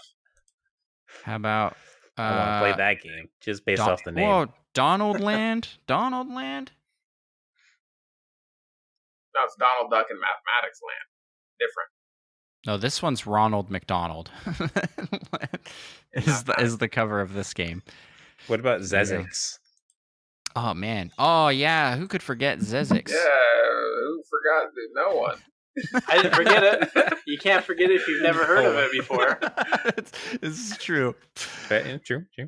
There you go, Presto. We're getting close to years where I actually will have games that, like, boom, yes, I got a game, but the late 80s was not it. I got word that our audio is fixed, so. I'm excited for 2003. 2003. That's Space Odyssey. The video game. Next question. Thanks for that one, Presto. Next question from Presto. He asked us a series of questions this week, so we'll go through these ones next year. What brand new kingdom would you like to see in Super Mario Odyssey 2? Then he adds, personally, I think a kingdom based on an amusement park would be sick. I want to see Donkey Kong World in there. Or Donkey Kong Country, I mean. That's actually From Super Mario a very World. cool idea. Yeah. And you could capture Donkey Kong and play as Donkey Kong. It'd be very meta. He's going into his own kingdom. There's just a full Donkey Kong game where Mario is controlling Donkey Kong. Oh man, that would be super cool. That's the only sequel that guy's going to get, I think. Make him play as Samus. That's how Metroid Prime 4 is going to be played. Anybody else got ideas for kingdoms they'd like to see? I like that one. Donkey Kong Country is a great idea, honestly. Maybe like a trampoline kingdom would be fun. Trampoline kingdom. I don't know. No, I think that's a good idea. Ice Climber Mountain. That's the crossover I want. That's an idea. Just kidding. No, that's a good idea. I was thinking they have shown like Rainbow Road in Mario Kart is always in these like cool space zones. So a space kingdom that isn't the moon kingdom. Maybe it's like a space station. Bring back some Mario Galaxy physics. That would be cool. They kind of had those in the 2D sections of Moon Kingdom. You had planets you jumped around. Kind of. I don't know. Donkey Kong Country is pretty hard to top. That's a good pick. Just like a dense jungle. No, you're mistaking. I'm saying Donkey Kong Country, but the Donkey Kong Country from Super Nintendo World or whatever it is. Yeah. So you want the whole theme park, and that's just a big section of it is Donkey Kong Country. I don't want to go there. Oh, so maybe have the whole world be that park. So like just have the amusement park in the game. Perfect. Yeah, the amusement park idea is a good one. Mario Sunshine had an amusement park level. It was pretty fun. Pianta Park or something like that. Mm-hmm. I don't remember exactly what it's called. Yeah, I mean, like anything from Sunshine would be cool. Get some Piantas in there.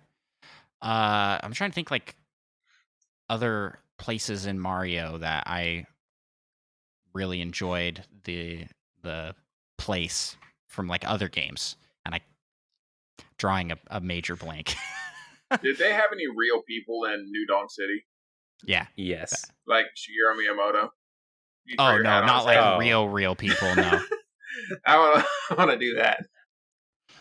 That would have been cool. It's just New Donk City, but only celebrities and whatnot. And ads. And ads. Nintendo doesn't have enough ads. We need that. Let's get them up to speed. Let's go. Yeah, I'm trying to think. Because we kind of got the place for Mario 64 with Peach's Castle. I feel like they did a good job with the Mushroom Kingdom zone in Odyssey. So I guess Sunshine's the place to tap. Sunshine or Galaxy are places to... Maybe a place that's like the 3D world. It's like cat-themed. They liked cats in that game. There you go. Cat world. Maybe something where you see like Mario getting the origin of all of his powers. So maybe you have a world where you're just throwing hats on raccoons and stuff, getting those tails. Some more like weird superheroes to get a cape. I'd like to see just how he gets that and how it just try to make sense of why any of those do the things they do. That is a cool idea as well. You know, like tap back into just don't question power-ups. Yeah. Like you'd have more questions after that level, but whatever. So the next question that Presto asks is an interesting one. Micah, you want to take this one? I see how it is. Can you have a discussion pretending to be each other? Do you want to attempt to do that? Give us your best. Do you want to attempt to do that? What else? That doesn't sound like something Micah would say. You're doing pretty poor already. Man, cheese sucks. I hate cheese. It's disgusting. I respect whoever you're pretending to be right now. Oh man. I want to hear Micah's. I want to hear Micah attempt to be me in a discussion. Oh man, me's. They're so great. Wii Sports. Yeah. For those that are just listening, Andros moves his head a whole lot when he talks, apparently. There we go. Oh, man. About me's. Yeah, especially when I'm talking about me's, I get the head bob going. I'm like, oh, the shoulders get involved, too. I love Wii Sports. That's exactly what I look like. I didn't know how accurate that was until Andrew started doing himself, and then I was like, wow, nothing's changed. You know, yeah. Game's great. Not Ocarina of Time. That game sucks. That was a good impression of Micah. Hey, that was good. Hey, Eli, name any game to me. I'll be Micah. Right? Any game?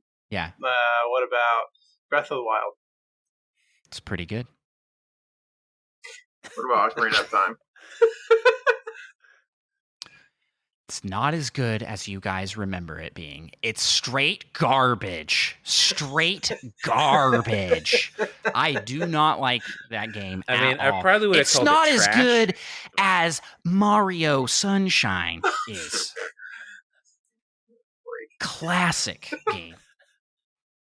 Well, I'm just about done with this question, but first, it's time to take over the world of Nintendo Podcasts.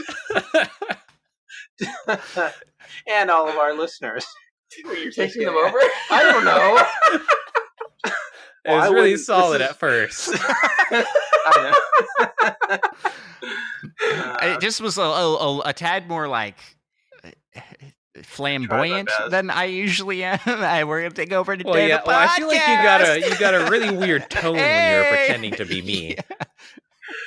Yeah. It was a very... I don't know what that was about.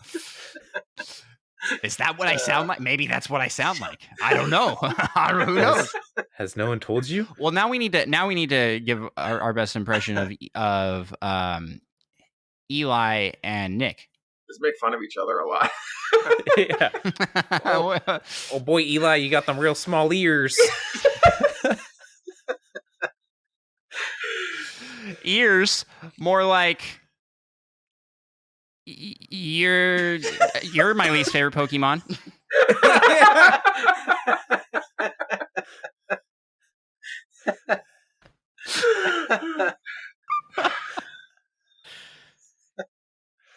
Yeah. I think we need some more time to prep these. Then I think we could do some real good ones. We're just using, we're not even using good. Listen, the thing is, to be Eli, you have to be just ready to give a dad joke on the fly. Like, and I'm decent at that, but nobody does it like Eli does it. Yeah, tell us a dad joke, Eli. No pressure. Yeah, no pressure. No, he's just always there with a dad joke. He's ready.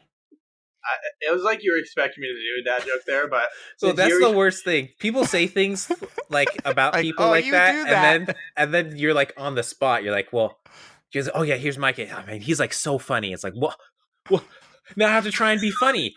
I'm not funny if I try. That's why I had to just let it die. I'm not funny if I try. Just had to let it die. Just had to let it die. Let's go to the next question. Let's save everybody. Save every listener out there. Thank you, Presto. Yep. Are Octolings or Inklings better? I legitimately don't know the difference. I want the hairy ones. What's the hairy one? That's a bear. Those are mammalians.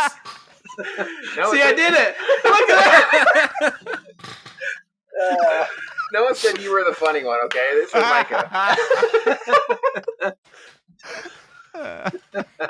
But it was a good dad joke, though. I told you I can't do it like Eli. He's just there. Okay, so Nick picks mammalians. What do you pick, Micah? Octolings or Inklings? Is a mammalian just a? It's an octoling with hair. So probably Octolings. Sounds so gross. It's kind of like an otter, right? I mean, it sounds awesome. Is an octopus with hair on it? You could say that. Not hair, fur. I would say. I think I like Octolings better than Inklings. I like manta rays. Big man. Amen. Yeah, big man over and rocks. They don't compute.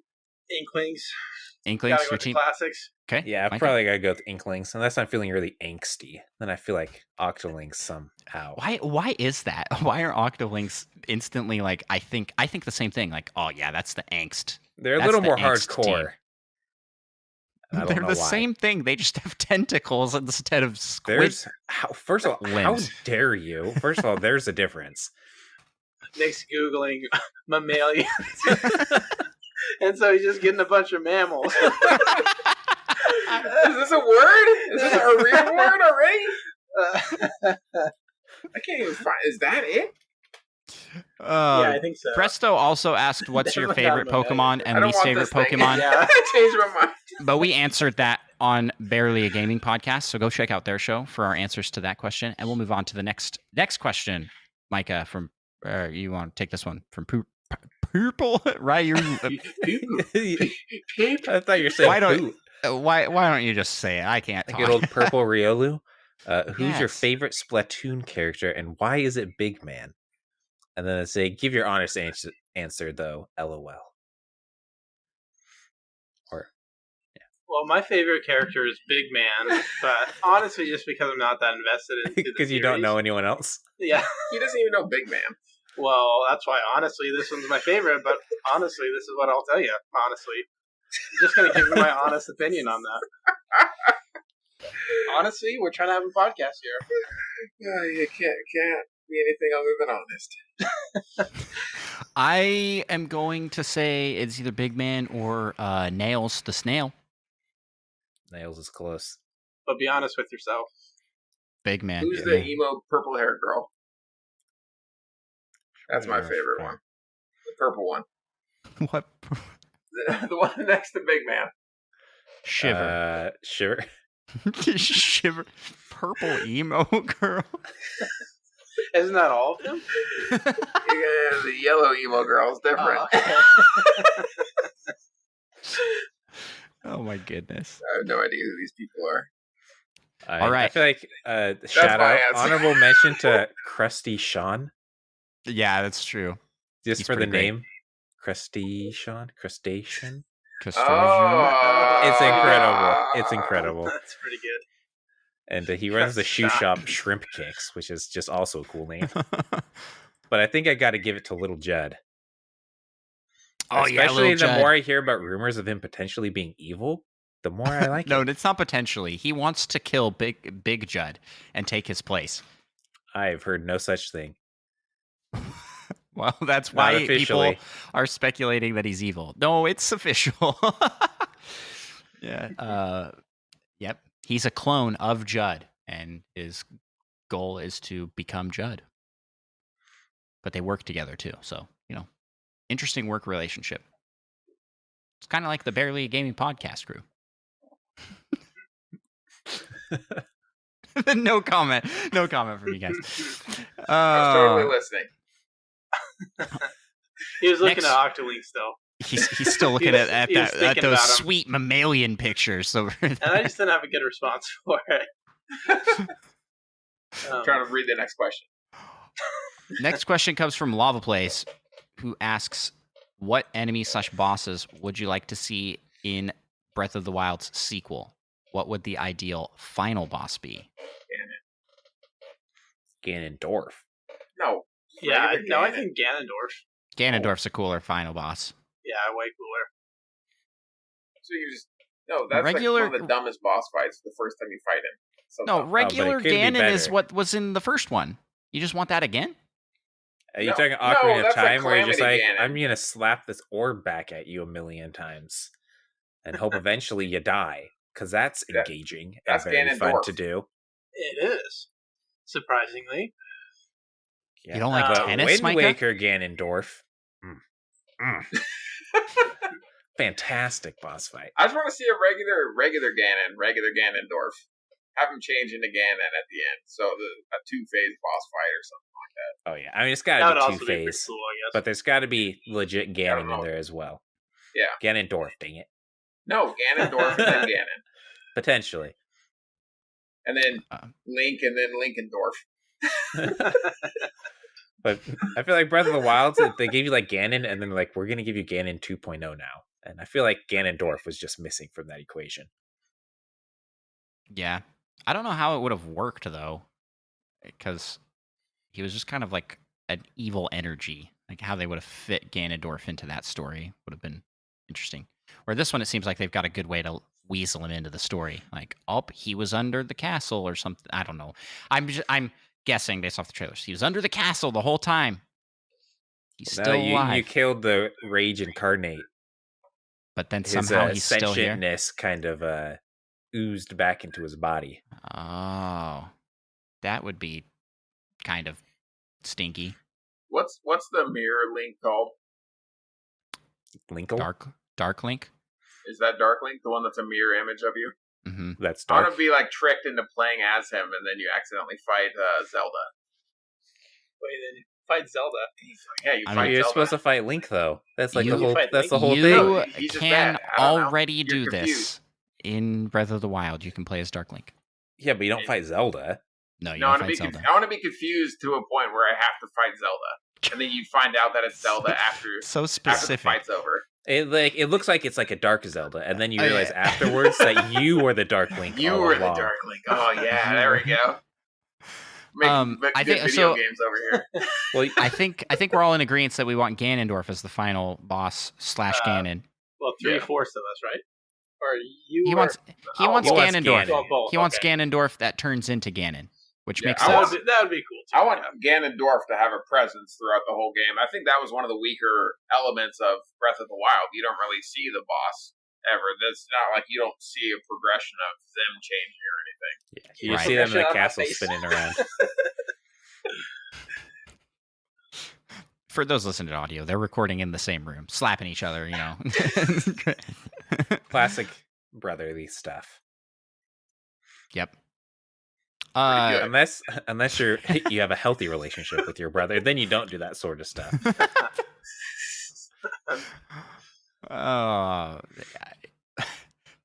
Enemies. That's what I'm trying to say. Enemies. What enemies did you want in the game? An Octolink. No. It was Octo Rock. Now there's Octo Scissors. Let's get Octo Paper. Get ready for that Octo Paper. I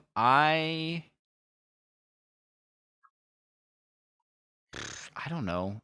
There weren't like a ton of enemy types in Breath of the Wild, but there were like a lot of varieties of the types they had. You can like get them in different colors that are harder. Would you guys want to see allies in that game? I always like companions in video games. If we could get like a Goron or something like that to follow you around, or you could just switch it out for 4 different ones or whatever, that'd be fun. I think almost like Majora's Mask, then, where you could switch your companion or switch yourself. No, your companion, like a Skyrim or something like that. Because this is going to be Skyrim is the subtitle of this game. Yeah, right. That would be super cool. They kind of have it with you could get the Wolf Link amiibo and have a wolf follow you around. It's like a companion. That's already there? Yeah. That's fun. With an amiibo, yeah. And I thought that was super cool. I'd love to see that as like a built into the game mechanic, not locked behind an amiibo. Yeah, I couldn't even get his horse. That's fun. Yeah. I love that system. No bonus for me. I would like a companion system, I think. Maybe you could have just like a partner or a party of 4. I don't know how. Companions just slow me down. In Skyrim, you could only have the one companion. Unless you glitched it, which I did, and I got 2 companions. So and it's fun. There's something fun about traveling with buddies. They should just make it multiplayer. Everything. Multiplayer. Enemies though, that isn't the same thing. I'm trying to think what enemies I want from old games to come back. Like an evil, like giant Goron. Sounds kind of like a dumb enemy, but Dark Goron. A dark Goron, yeah.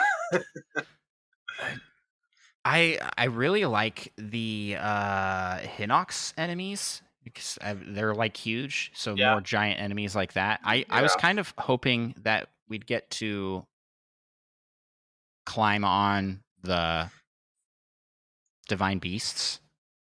Like a Shadow of the Colossus. Yes, I was trying to think what the game called. Shadow of Colossus style, and you get to like climb up it and do stuff on it like that. But it was just like a mobile dungeon, essentially. Leading into a dungeon. Yeah. Puzzle leading off. Yeah, that would be super cool. More water enemies, maybe? I just want there to be the keys everywhere, just blanketing the earth. What is wrong with you? What is wrong? What do you want? The bats. He wants the keys. Bats. Keys. Oh yeah. Because then you can like throw bombs into swarms, and it's just like very satisfying. Yeah, I don't know. Maybe just some new stuff. I don't know if you necessarily need to go back to the old things. Skyward Sword had a lot of interesting enemy types, and it seemed like every place you went to had new things. And Breath of the Wild didn't really have that. There wasn't a lot of variety, other than if you went to the desert, you could get the Molduga fights. But beyond that, I mean, everywhere you go, it's Lizalfos and Bokoblins and Moblins. That's the about horse it. things too. Yeah, those are cool. I like those like mini boss type things, and I would love to see more of those. Yeah. Yep. Great question. Love Place. So let's move on to the next one here, Micah. Question by Mute Dog. Which Nintendo enemy annoys you the most and why?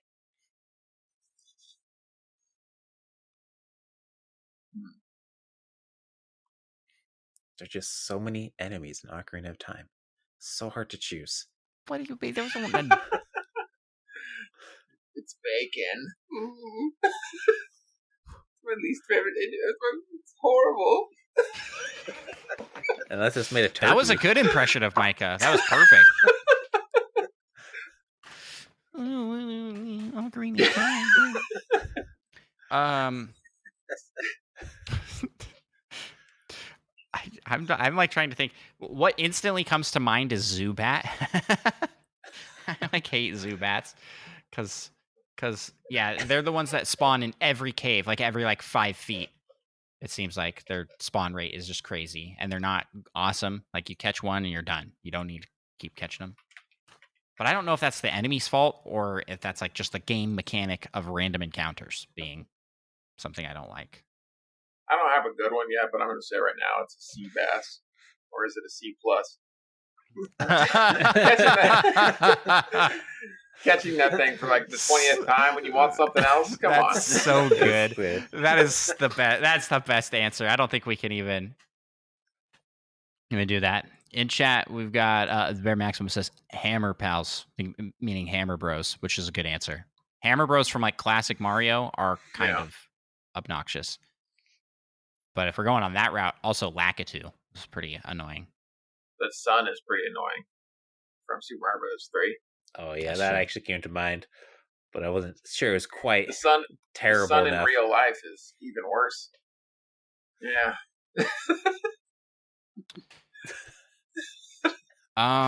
Gosh, I'm trying to think.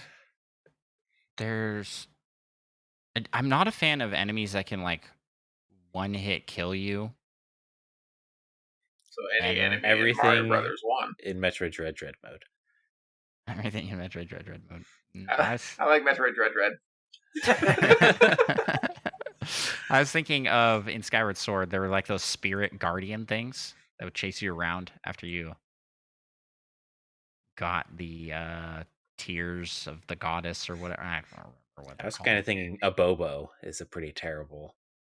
What's a enemy. Bobo? You don't know who a Bobo is? Double Dragon? Reoccurring enemy in Double Dragon. Big bald guy. Yeah. Eli, you got an answer for this one? No, I haven't been able to think of anything really. You haven't been Googling things real quick? What are the worst enemies? I'll get back to you on this question. question. I know what I'm going to pick for this. Dog from Duck Hunt always laughing at you. Mario Maker 2, any Koopaling. What? Yep. They're not that bad. They're terrible because they're over-abused in that game. Like, hardcore. Just because people use them too much doesn't mean they're bad. They're annoying when they're everywhere. Super annoying. I might have to say, like, Lizalfo or the wolf from Ocarina of Time. Because they just dodge too much. I just want them to die. It's like, you're not a difficult thing to fight. You're just, I don't want to wait for the opening. So I end up just spamming my attacks and getting hit a bunch. Okay, next question here is, what's your most prized gaming possession?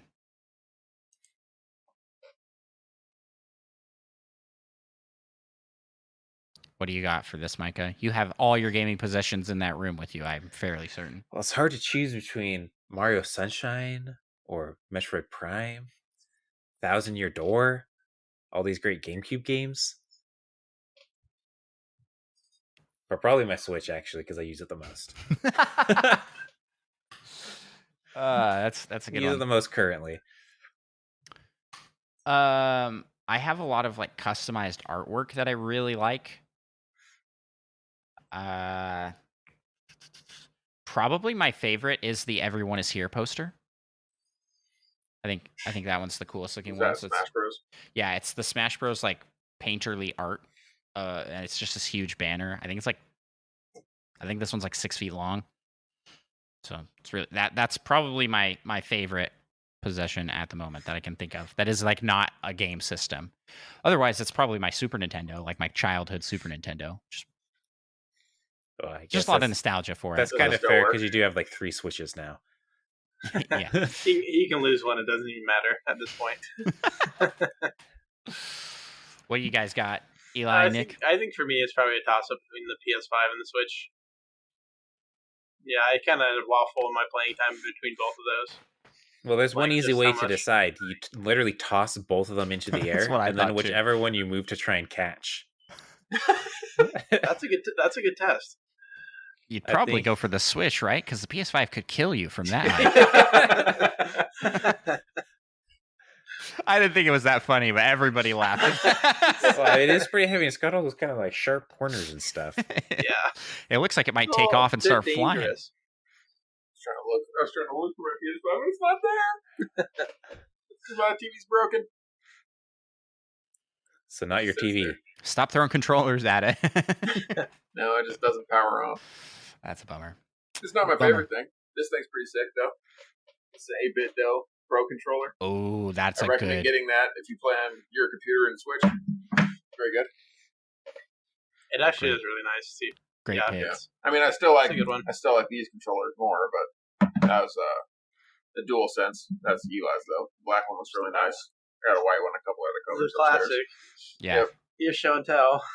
Show and tell. Here's, hey, look at these controllers. Look at these controllers. This one's nice too. Ooh, remote. Well, my stuff is not immediately by me, but yeah, I've got my childhood. I have a surprising game number of controllers next to me.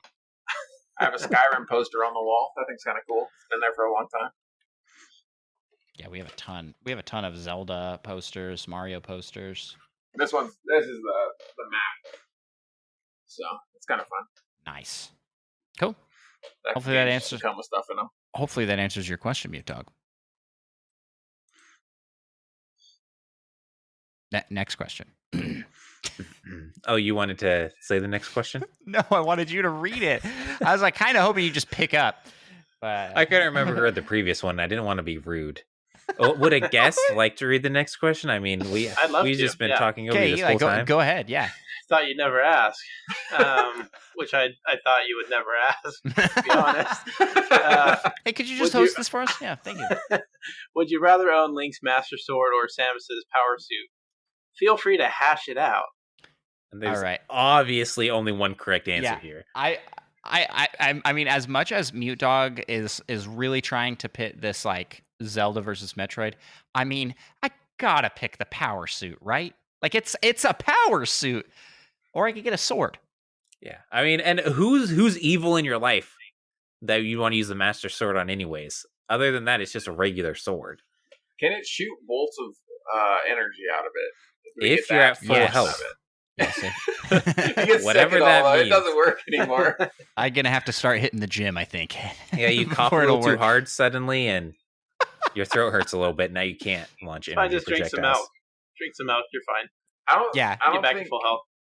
I don't think swords have a practical purpose outside of making a couple fun, TikToks or whatever. That's all it's going to be good for. True. But a power suit, you can turn into a ball and roll around for no reason. Yeah, that's much more useful. Space jump. You could jump. You can jump and you can do screw attacks, fly up into the sky. Imagine someone breaks into the house in the middle of the night and you just pull out your power suit and shoot a missile at their face. I mean, ultimate protection. A sword, it's not nearly as intimidating. They'll pull out a gun or something. Well, then you could shoot your bolt at them. Yeah, shoot your bolt at them. Well, hopefully you haven't been sleeping weird and your neck hurts or something. Because then you wouldn't be able to shoot the energy. Michael, what are you picking? Bad, power suit. Easy. I want the power suit just because it has that run ability where you can run like 50 miles an hour or whatever. Fast, you build up speed. And then you shine spark, and as long as you that's dangerous, because if you don't hit anything, you'll fly out into space. I think I would rather take like a Master Sword over the Power Suit to fight those Emmys, though. I think a Master Sword wreck it. But are they evil? Because they look pretty evil. The whole gimmick of the Master Sword is like it banishes evil. Is it? If you're fighting just a regular thing, is it not just a sword? Still a good sword. It never breaks. I mean, as far as swords go, it's fantastic. Plus, it might give you some advice on what to do next. Master, the Wii Remote batteries are running low. Imagine just being outside chopping wood or something. You'd be so cool looking. Wow. If you're Samus, you could chop a tree down with your gun arm. Your arm cannon. You just destroy that tree. Do you look Gone. cool doing that, or do you look evil doing that? And if so, would the Master Sword be able to banish you? I don't know. Do you have to wear a skin-tight suit to put on the power suit? Listen, I think you're that's talking just about that like that's a downside. And I don't know why. Or you just no need for the skin tight suit. I mean, no one's gonna see anything. No, please, Micah. Why'd you make it worse? Why did you make it worse? No. Let's move on. I don't even want. So we're all in agreement. Power suit, though. Whenever you take it off, you're just wearing a women's bikini. Original Metroid. Yeah. Zero Suit Samus. Yeah. Yeah, you also have to dye your hair like pink, right? What's the color? Green? Green hair? I think it might be green, but Green hair. Pink bikini, green hair. Yeah. For Micah. If we hit 1,000 subs on Twitch. You missed the 1,000 million subs. If you had 1,000 and you got a power suit for it, yeah, you'd do it. I mean, if I got a power suit with it, I'd do it for free. I just never made take out off of my power cardboard. suit. Oh. Well, I have to be able to turn into a morph ball. Now I know what we're saving up that Patreon money for. All right. Next question comes from Solo Something. I have a piece of art on the wall showing all the Koopalings. It has come up before in our house looking at the family photo. If Bowser would try to not answer Lemmy's texts or calls, what say you all? How do you guys feel about Lemmy? Is he I'm like looking up, I'm trying to remember. Is Lemmy's like he's the the most one? pure of Is he the small one with the big Koopalings. green hair? He's the one that rides on a bouncy ball and he has crazy eyes all the time. What was the question, though? Would Bowser ignore his phone calls? Or texts. Oh, it's right. I don't think he's answering any of his. Yeah, I feel like he's ignoring all of them. I feel like we've had this conversation. I think we've had a similar conversation from a similar question by Solo Something. So Lemmy's on the brain for Solo. And it's like it was something like he's the most disappointing to Bowser because we decided because he was the most pure and innocent. Who is the least favorite of the Koopalings for Bowser? And we think it's Lemmy because Lemmy doesn't seem very evil. He just seems kind of like little kitty. How dare you think that Bowser is anything other than a loving father? He is a single parent raising those 3 children on his own. There's like is 7. he raising them? Okay, maybe 7, 8. I don't know. No, 7. There's 7. He's the 8th. I don't know. That's a good question. I was actually kind of wondering that as I was saying that. They're not his children, but they're adopted. And they're all adopted. Where are they adopted? They're not his children, but they're adopted. That is so rude of you. That makes them his children. How dare you? Do we have official evidence somewhere that says they're adopted? I think he just doesn't like him because through he's the a legal magic system, user. or no? He's not a brute straight guy, but I mean, Bowser. he's the king of the Koopas. Does he not just get to make He's the law? self-proclaimed king of the Koopas. Koopas seem to be into it. Who is like Bowser Jr.'s mom? Miyamoto. Well, if you play through Mario Sunshine, you might. That is think literally it was the Princess answer. Peach. Miyamoto said me. He was like, when asked that question, It's canon. It's the canon answer. It's not Peach, because if you played Mario Sunshine all the way to the end, you know that Bowser goes, hey, so you know how I told you Peach is your mom? That's not right. And Bowser Jr.'s like, I know, Dad. I was just going along with it to make you happy. So is Bowser just constantly trying to get a mom figure for the kids? I think so. Pretty And much. Peach is really doing an absolute being a jerk. She just doesn't want to settle down. I mean, look at her. She doesn't ever commit to Mario. Why does Bowser always kidnap 7 toads before he gets her? Why? Well, he's got to leave the toads in the castles to tell Mario that Peach isn't there. Aren't they like her consort? And so they run, and then he just leaves a toad behind. Hey, tell him we're at the next castle. I don't know. Why is Toad there? What is he doing? Nobody's guarding him. I guess Bowser is. Well, he probably broke in first and made it through everything. I gotta be here just in case. I learned this week that there's a small chance, and it is not figured out how, that you, at the end of Mario Bros. 1, at the end of a castle level, you'll be standing so close that you'll be holding hands with Toad. It's like a random thing that could happen. And then you kiss it. Toad was your princess. Yeah, it's good enough. I'm tired. That should be a speedrun category. Toad percent. You just have to like hope that glitch happens. Yeah. So, what's the question here? Lemmy? We're talking about Lemmy and his kids. We went off on a big tangent. And the answer is absolutely yes. Yeah. Micah, you were accusing Bowser of not being a good father, and Eli is on support. I believe you accused him of not being a good father. No. I think he's a great dad. Wait a minute. I mean, which other Nintendo figure has all of their kids in their games? I mean, are there very many? Pikmin. I think. What? Those are not your children. Those are plants. One of them is. I'm just saying. Spoilers. I think the opposite. I think Bowser would definitely take Lemmy's calls. I agree. Name one time where he's done a good fatherly thing to the Koopalings. He lets the Koopalings make their own decisions, gives them their own domains, even lets them have their own castle. That sounds very similar to abandoning them. It's providing for them, giving them responsibility. If my parents leaving them alone, if my parents gave me a house, I would not go and then went back Bowser to where they give live. Them the house, or did they have to build the house themselves? Either way, and then my parents went away. I wouldn't be sitting in my new house like my parents abandoned me in this house. What if you were like 9 years old?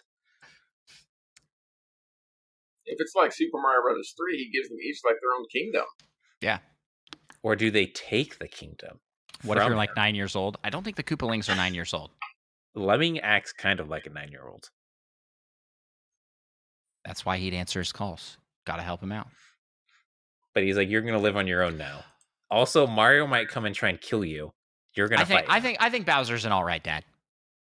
He's trying his best. He says it himself in Paper Mario and the Origami King. He's like, it's part of my parenting strategy. I let my kids make their own decisions and hopefully that they hope they learn. And I try and guide them on the right path. Something like that. That's a direct quote. That sounds very made up. I'm going to find the quote while you ask the next question. Are you sure that wasn't Paper Mario and the 1,000-Year Door? I thought that was just 100% made up. No, it is not actually. So thank Andrew's you guys. Andrew's going to look like he's looking something up and just quote it again. Yeah. From the wiki. Actually, this word was different. From the wiki that I just put in there. You can go ahead and ask the next question, Micah. Unless Nick wants to read a question. This question's by Spider Sham. Question for the show.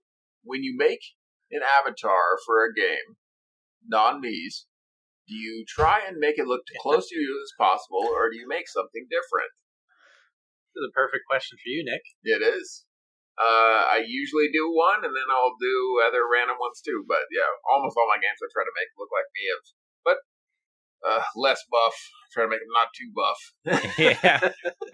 I wouldn't want them to look too scary. Yeah. Absolutely not. You don't make them look like you? Absolutely not. There's way too much effort involved in that. I've been like Micah just uses whatever 1.5 minutes. And I'm good to go. No, mine's like 1.5 hours minimum. I can't do that. It kills me.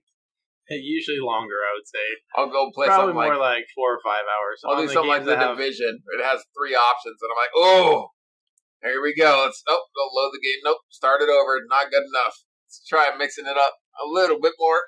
I'm not quite that bad, but I'm closer to Nick than to Eli and Micah. I remember when we played Divinity. Wait, throwing me in there. I don't think I said anything, but I didn't say anything. I thought you said you went pretty quick because you were making fun of Nick for going slow.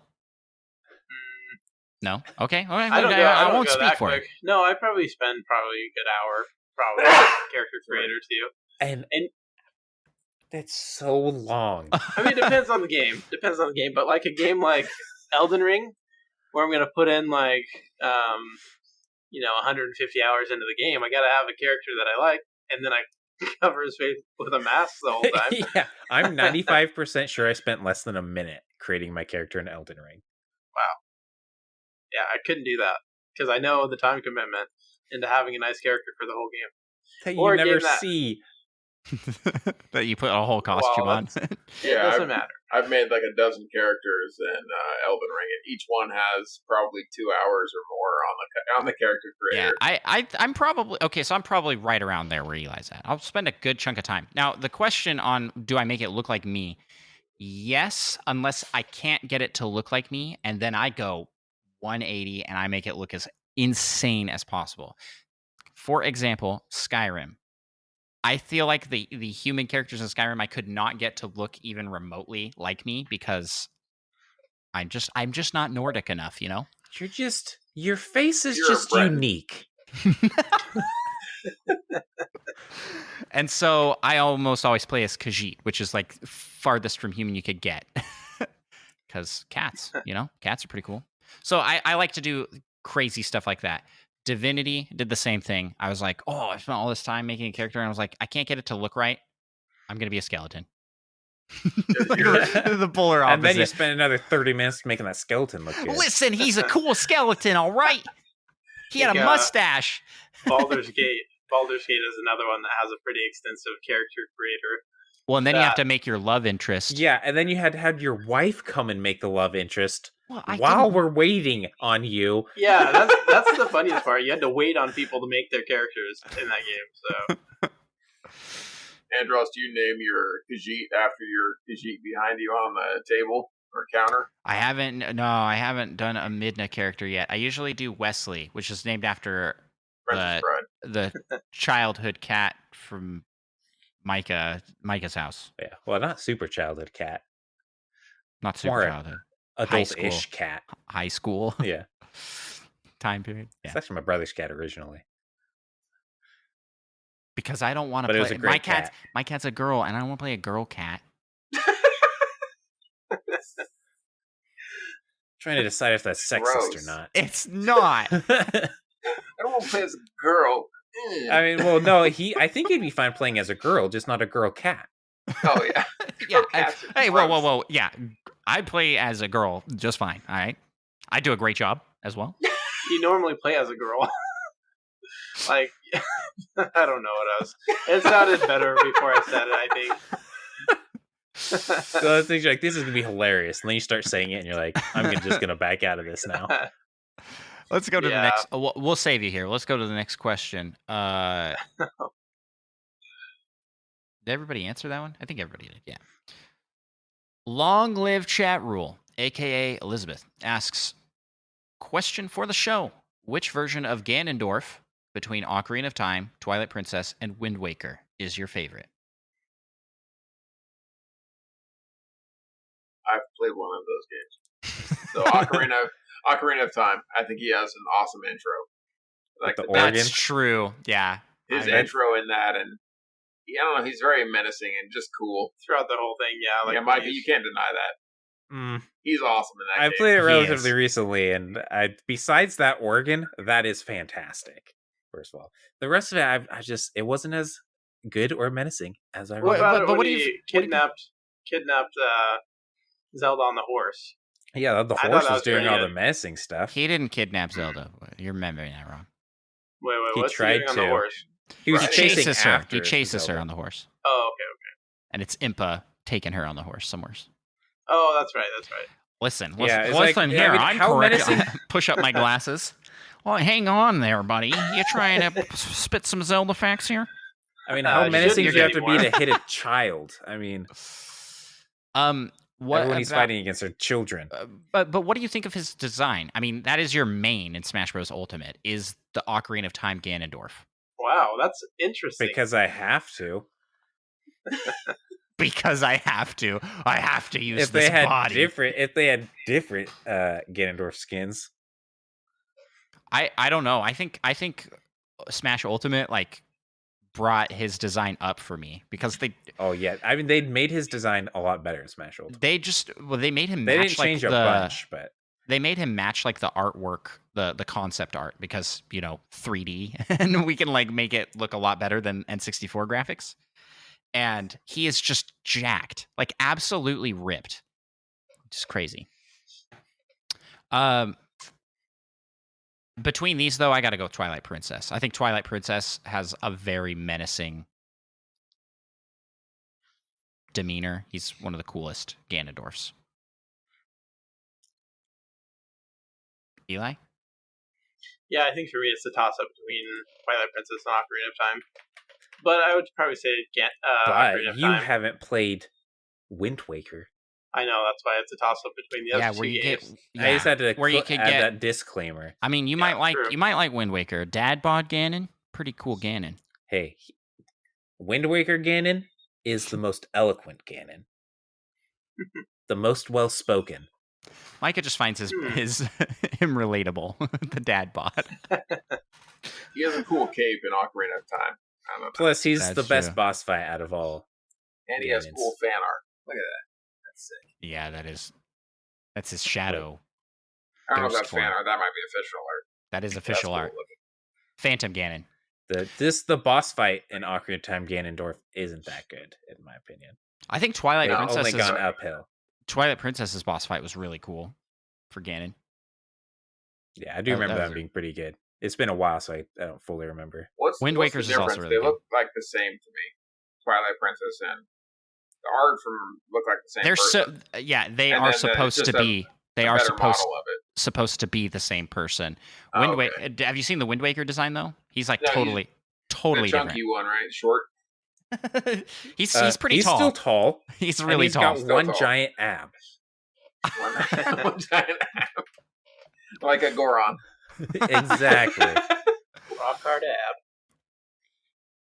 Yeah, he's great in all of these games, but I think Twilight Princess is my favorite. Wind Waker is Micah's favorite, and it sounds like the Bears are both going more Ocarina of Time. So there you go, a favorite for everybody. I'm hoping Breath of the Wild 2's design is really cool. It looks like he's going to be, if it's the thing they showed in the trailer. A re-dead Ganondorf. Oh yeah.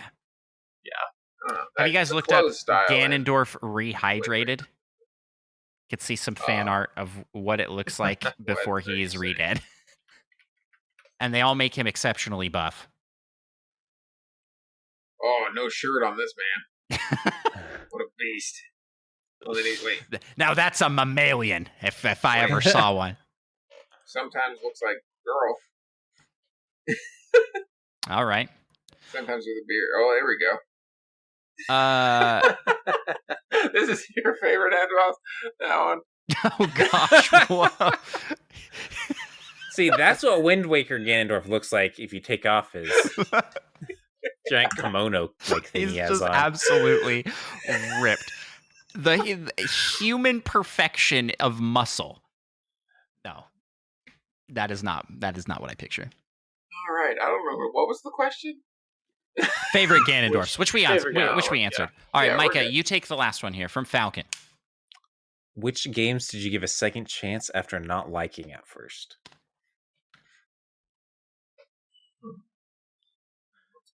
Trying to decide if any game I've given a second chance. I think for me, Hollow Knight.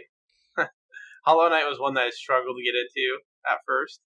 One that I wanted to like, but just couldn't get into it. And then with our Make You Plays, I was kind of made to play it, I guess.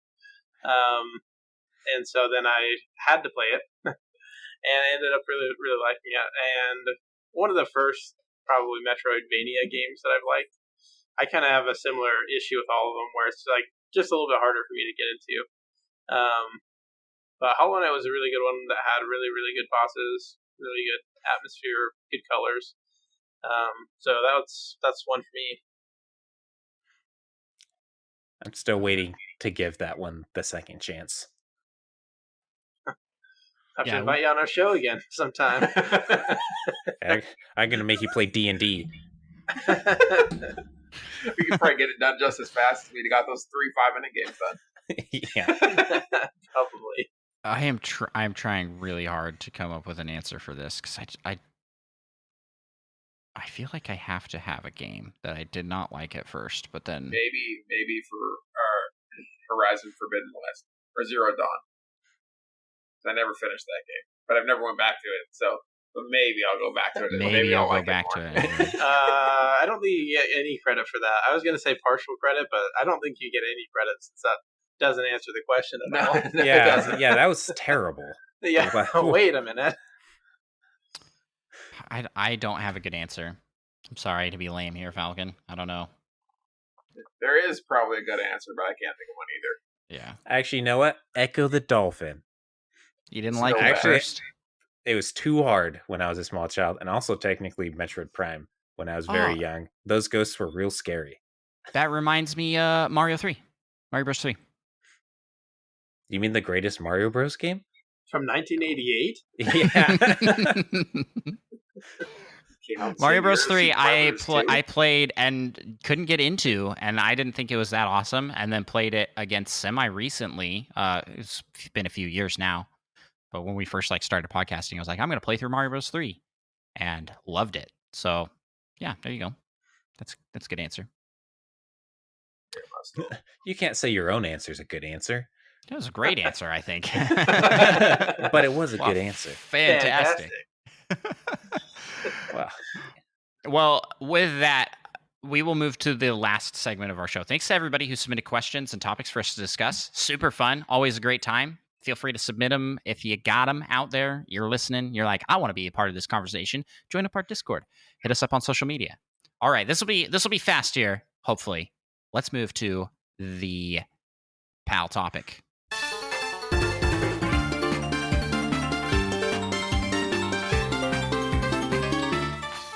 All right, in the spirit of having barely a gaming podcast here on the show, and as payback for what they did to us in their show, springing 2 surprise segments, I've decided to spring a surprise segment on both you and Micah, because I meant to actually tell Micah about this, but...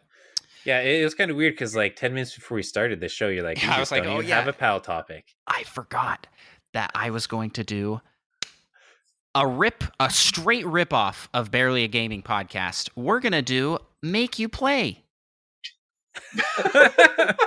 I knew that was coming. You should have known it was coming, because you didn't let us do this to you on your show. We'll do it here. So we're gonna each give each other games, and we'll have a month-ish, and then we can all kind of just report back on our own shows, I guess.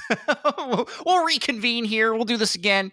But yeah, so how do we want to distribute these names? Well, this will be more editing for me to do after this show, but oh well. It's the weekend. I can stay up late. You guys think we should swap like we do you guys and you guys do us? How about you guys? You can do it individually. I don't care.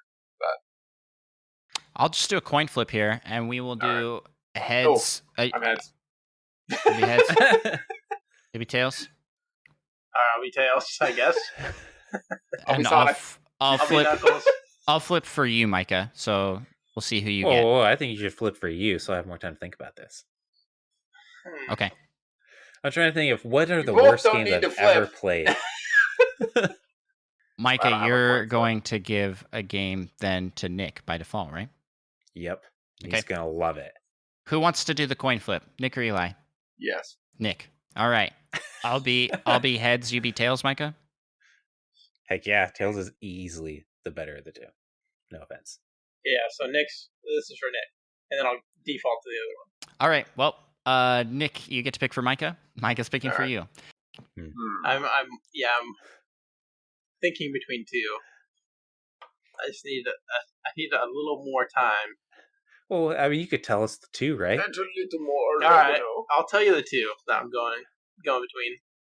I'm gonna try not to react. react. I feel like I'm gonna try not to react. The surprise, though, probably. So I'll just wait.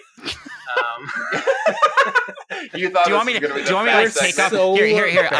I will take off I will mute my headset. I'll leave it on. So I can't hear you guys anymore. Yeah, that's whatever. So now you guys can whatever. talk. Can't hear me. It's gone. I seriously can't hear you. All right, so it's between Wait a minute. Micah, You're trying to read my mouth. When you're ready for me to come back. Yeah. All right. So it's between Xenoblade. And wait. Wait a minute.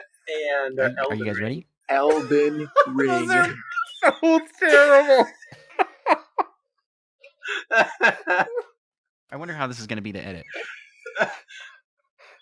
Well, I mean, the thing is, if you're going to have us on your show to make you play a game, we got to make it terrible, right? So that's the thought process a little bit. Okay. I mean, they're both games he would enjoy. Yeah. But you made it sound like so. You had an option that wasn't harsh and one that was. And they're both harsh. Out of these two, okay, well then I know what I'm picking for you, Eli. Out of these two, I think I'm going to choose the game that I think you will enjoy more. Okay. So the nice one. And that game is Elden Ring. All right. I have to purchase this for my PC. That's not on Switch. Yeah, they're not Nintendo pals anymore. Uh-oh. Well, you invited us onto your show. What can I say? But I was going between that and Xenoblade. Oh, well, you know what's perfect? That's what I'm picking for you. Yeah, Xenoblade Chronicles. That's why I wanted Let's to wait. go. That's why I wanted to wait. But I mean, after they have picked their options, I feel like my option is 1,000,000% not nearly as terrible. Eli, it was either that or I was going to have you play Stanley Parable Ultra Deluxe. But Stanley you're making Parable me is play a definitely freaking shorter. billion-hour game, so you get to play a billion-hour game too. The reason why I chose that over Xenoblade, I figured there's a lot more of an action component to Elden Ring, so I was trying to be a little bit nicer to you. It's pretty much like Zelda. It is like a Zelda game. No, I'm actually genuinely interested. So being forced to pick this up and play it is probably good for me because I think you'll enjoy it. Yeah, I think you'll enjoy it. I think you would enjoy a Xenoblade 2, but it's also I feel like harder to get into. 3? What? Oh, you can play. Can I play either? Can I play Xenoblade the first one or the third one? Yeah, I'm good with any game in the series. Okay. You want to get a Wii U and play Xenoblade X? Sure. All right. But I thought you already had Definitive Edition. That's why I picked it. I do have Definitive Edition. There you go. I could play either still. There you go. I'll look into both of them and see which one looks more fun, I guess. Well, I guess I can give mine Echo the Dolphin. Well, you still have your 7-day trial. Yeah. Is it on there? It's on Sega Genesis Online. It does Online. have save rewinding too on it, so you should try to beat it. Oh. Yeah, and I mean it's pretty short. I mean it's not like an 80-hour game. I am so glad that this is. I'm glad that this isn't a make you play between Micah and I. That would suck. I probably would have said Elden Ring. Would you? I might have. That was my terrible option. My not was also Echo the Dolphin. Is Super Mario RPG on there? It's not. Why not? Oh no. Because Square, I think. All right, let's do multiverses. Yeah. No, you can't pick multiverse. He's gonna play that anyways. Yeah, I know he was gonna play it anyways. I don't know if I would have though. Actually, that's I'm really just bad when it comes bogus. to actually downloading things. Yeah, I don't know. I mean, wait. Do you have any other ideas? I'm grasping at straws here. I need him to play something terrible. Not terrible. I give you Echo the Dolphin. That's short. He's like, I would say SnowRunner, but you'd have to buy that one. What was it on Game Pass? Speedrunner? I think it was. No, SnowRunner. SnowRunner. That's the game that he would probably not like. It's about driving cars in the snow, right? Trucks, yeah. Man, I don't know. I put you on the spot. I don't want to punish everyone, even if it's Micah and he hates pizza. I love pizza. No, I just hate that's cheese. not pizza. It very much so is. Yeah, I don't know. I don't know what kind of games he likes or doesn't like. XCOM. I do like XCOM. Michael likes pretty much everything. Rocket League. All right, yeah. So let's do SnowRunner. He likes pretty much everything. That's not true. I like not sim games. Sim games are the worst. The one style of games I don't like. All right, I'll let you pick. You can do I don't want Power Wash Simulator or that can't be a real game that people actually buy. Pick one. That's up to you. Pick one of those. I'm looking this up right now. That is a real game. They want you to pay $25 for this game? Micah, I have heard really good things about this game. I'm not gonna lie. That was on Game Pass too. It's on Game Pass. Well, perfect. Game Pass, That's it. Mike is playing Power Wash Simulator. It's either that or we have to buy you SnowRunner. How long of a game would you say Power Wash Simulator is? Does this Power Wash also have Simulator some is way sort of shorter. story, or is it just? Yeah, you gotta clean these. Look at these cars that need to be cleaned and stuff. Like, yeah, you know what? Power Wash Simulator almost sounds like not the worst game I've ever heard of. this is perfect, Micah. This just screams great game to me. For you. This literally looks like the worst idea for a game. I don't understand. Square Enix made this game. They published it. They're the publisher. They fallen. Why isn't this on Switch, man? It should be. Switch. Okay, yeah, you know what? Power Wash Simulator, it can't be that terrible. So we're playing the games. I feel like I can play it 2 hours and then be like, wrap up I here. reached the end. The games that we are assigned to play, I'm not beating Elden Ring in a month, by the way, but I will play it. Eli gave me Elden Ring. I gave Eli Xenoblade Chronicles, the entire series. No, just one of the games in the series. I'm guessing you'll play one or maybe three. Nick is playing Echo the Dolphin. Echo the Dolphin. And Micah is playing Power Wash Simulator. There you go. That's it. Make you play. This is the kind of cool stuff they do over on Barely a Gaming Podcast. And they get equally upset. But it's even more fun because it's with the people they live with all the time. So you get to hear marital conflict live. It's fantastic. How long do I have to play this game before it counts as me having played it? What's the how long to be? 40 hours probably. Nothing too long. Yeah, I'm playing Elden Ring, so you have to play for as much as I play. Yeah, but you're doing cool but how long to things. beat for Elden Ring? I'm literally power washing. You're doing cool things. That's so cool. I bought a power wash just because of it. Power washing simulators basically the Dark Souls of simulator games. So that's what they say. That's what they say. This has been the best episode.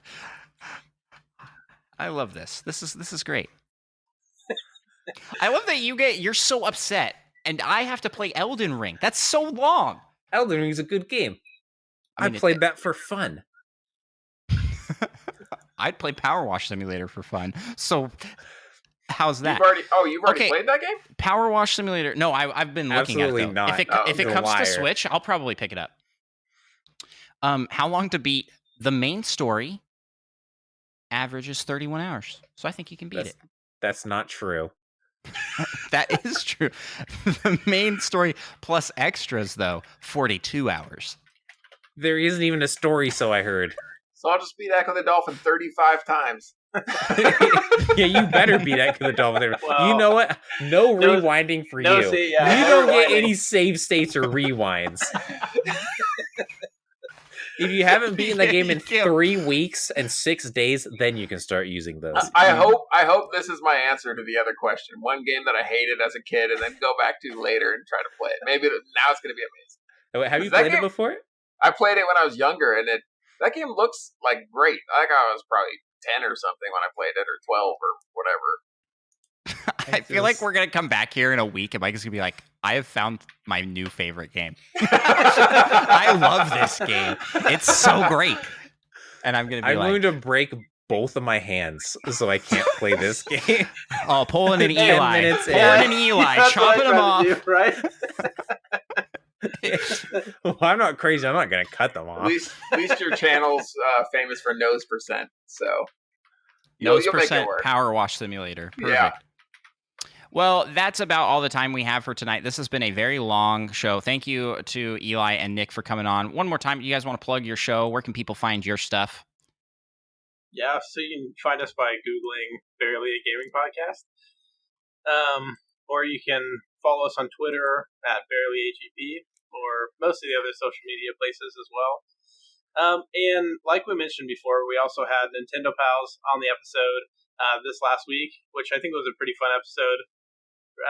I know we had a lot of fun, and I listened to this episode back this time around, and I was cracking up the whole time, so I'm hoping that means it was a good episode. So I thought it was hilarious, man. I listened to it after as well. It was really good. So yeah, see if you can find that episode. I think that's episode 23 of the podcast. I'll put a link to it in the description, along with a link to all of their stuff, so you guys can check out their social medias and their podcast feed. It's a great show. It's one of my favorite podcasts to listen to. I'm a little biased because I'm friends with them, but it's also just fun to listen to, man. It's a good show. Thank you. Yeah, and I think that's about it. Did you have anything else you wanted to add? Nope, I don't think so. Just this kind of shenanigans. Most episodes. That's true. About 25% of the episodes are pretty funny, so check them out. Just skip around until you find a good one. And then subscribe and all that stuff. Yes, thank you guys for coming on. And before we head out, we got to do a shout out here for ourselves and also for our Patreon supporters. So if you want to follow us, you can hit us up on Twitter, Instagram, YouTube. We have a Discord. We are on Twitch. Check out all those places. We've started a brand new YouTube channel. It's growing. Our old YouTube channel is growing. So please help us out by continuing to check out that stuff over there. Give us a sub. Leave a comment. But if you want to support the show, you can do that by checking out patreon.com/NintendoPals, where we had 2 new patrons join this week. That is Purple Riolu. Am I saying Riolu right, Micah? We looked up the pronunciation finally for that. Purple Riolu, who is one of the hosts on the Gamer Girl podcast. Fantastic podcast, so check that out as well. And we also had the one and only, the legendary Monkey Thunder, aka the news for this show, essentially providing the news for this show and many podcasts everywhere. He's a fantastic Discord community member and mod for Nintendo Pals. Awesome guy. So thanks so much to Purple Riolu and Monkey Thunder for joining up. And you guys have been added to the brand new Patreon Poke Rap, which we will play right now. Won't be the best we got a rap it ever was. What was that? That was Nick. That was so loud. I accidentally deleted the song. I was so shocked. I don't remember singing that. I just can't. I couldn't hear it. I'm sorry. Okay. All right. Wait, let me add this back in. It's gonna take a second. Yeah, I think Nick forgot because we are not hearing the sound on our side. I was trying to get it in before the sound started going, but no, it didn't happen. Okay, I'm gonna play it. Everybody be quiet. Don't sing it. Don't sing along. Don't sing along. This is not a sing along. Oh. All right, here we go. I'd be impressed if you could sing along. We gotta wrap some Patreon. You just do the singing. I'll take care of the hard part. Let's get it on. We want to be the best that ever was. And shout out our pals over on Patreon. LPD, Rizzle, Retrologic Dave, Mute Dog the Gamer, Schlim Tor, Spider Shan, Solo Something, Brian, Little Miss 7 and Cos. Catch 'em, gotta catch 'em all. Gotta catch 'em all. Patreon. K9 Katina, Third Strongest Mole, Tim the Nintendo Dad, and Seth Sturgill, Monkey Thunder, Purple Riolu, That Fast John, and you can join too. Gotta catch 'em all. Gotta catch 'em all. Yeah. Gotta catch 'em all. Gotta catch 'em all. Yeah. Gotta catch 'em all. Patreon. Let's get 150 or more. Yeah, please. To be a Patreon donor is your destiny. Thank you all so much for listening, and we will talk to y'all next week. Bye-bye. Bye-bye.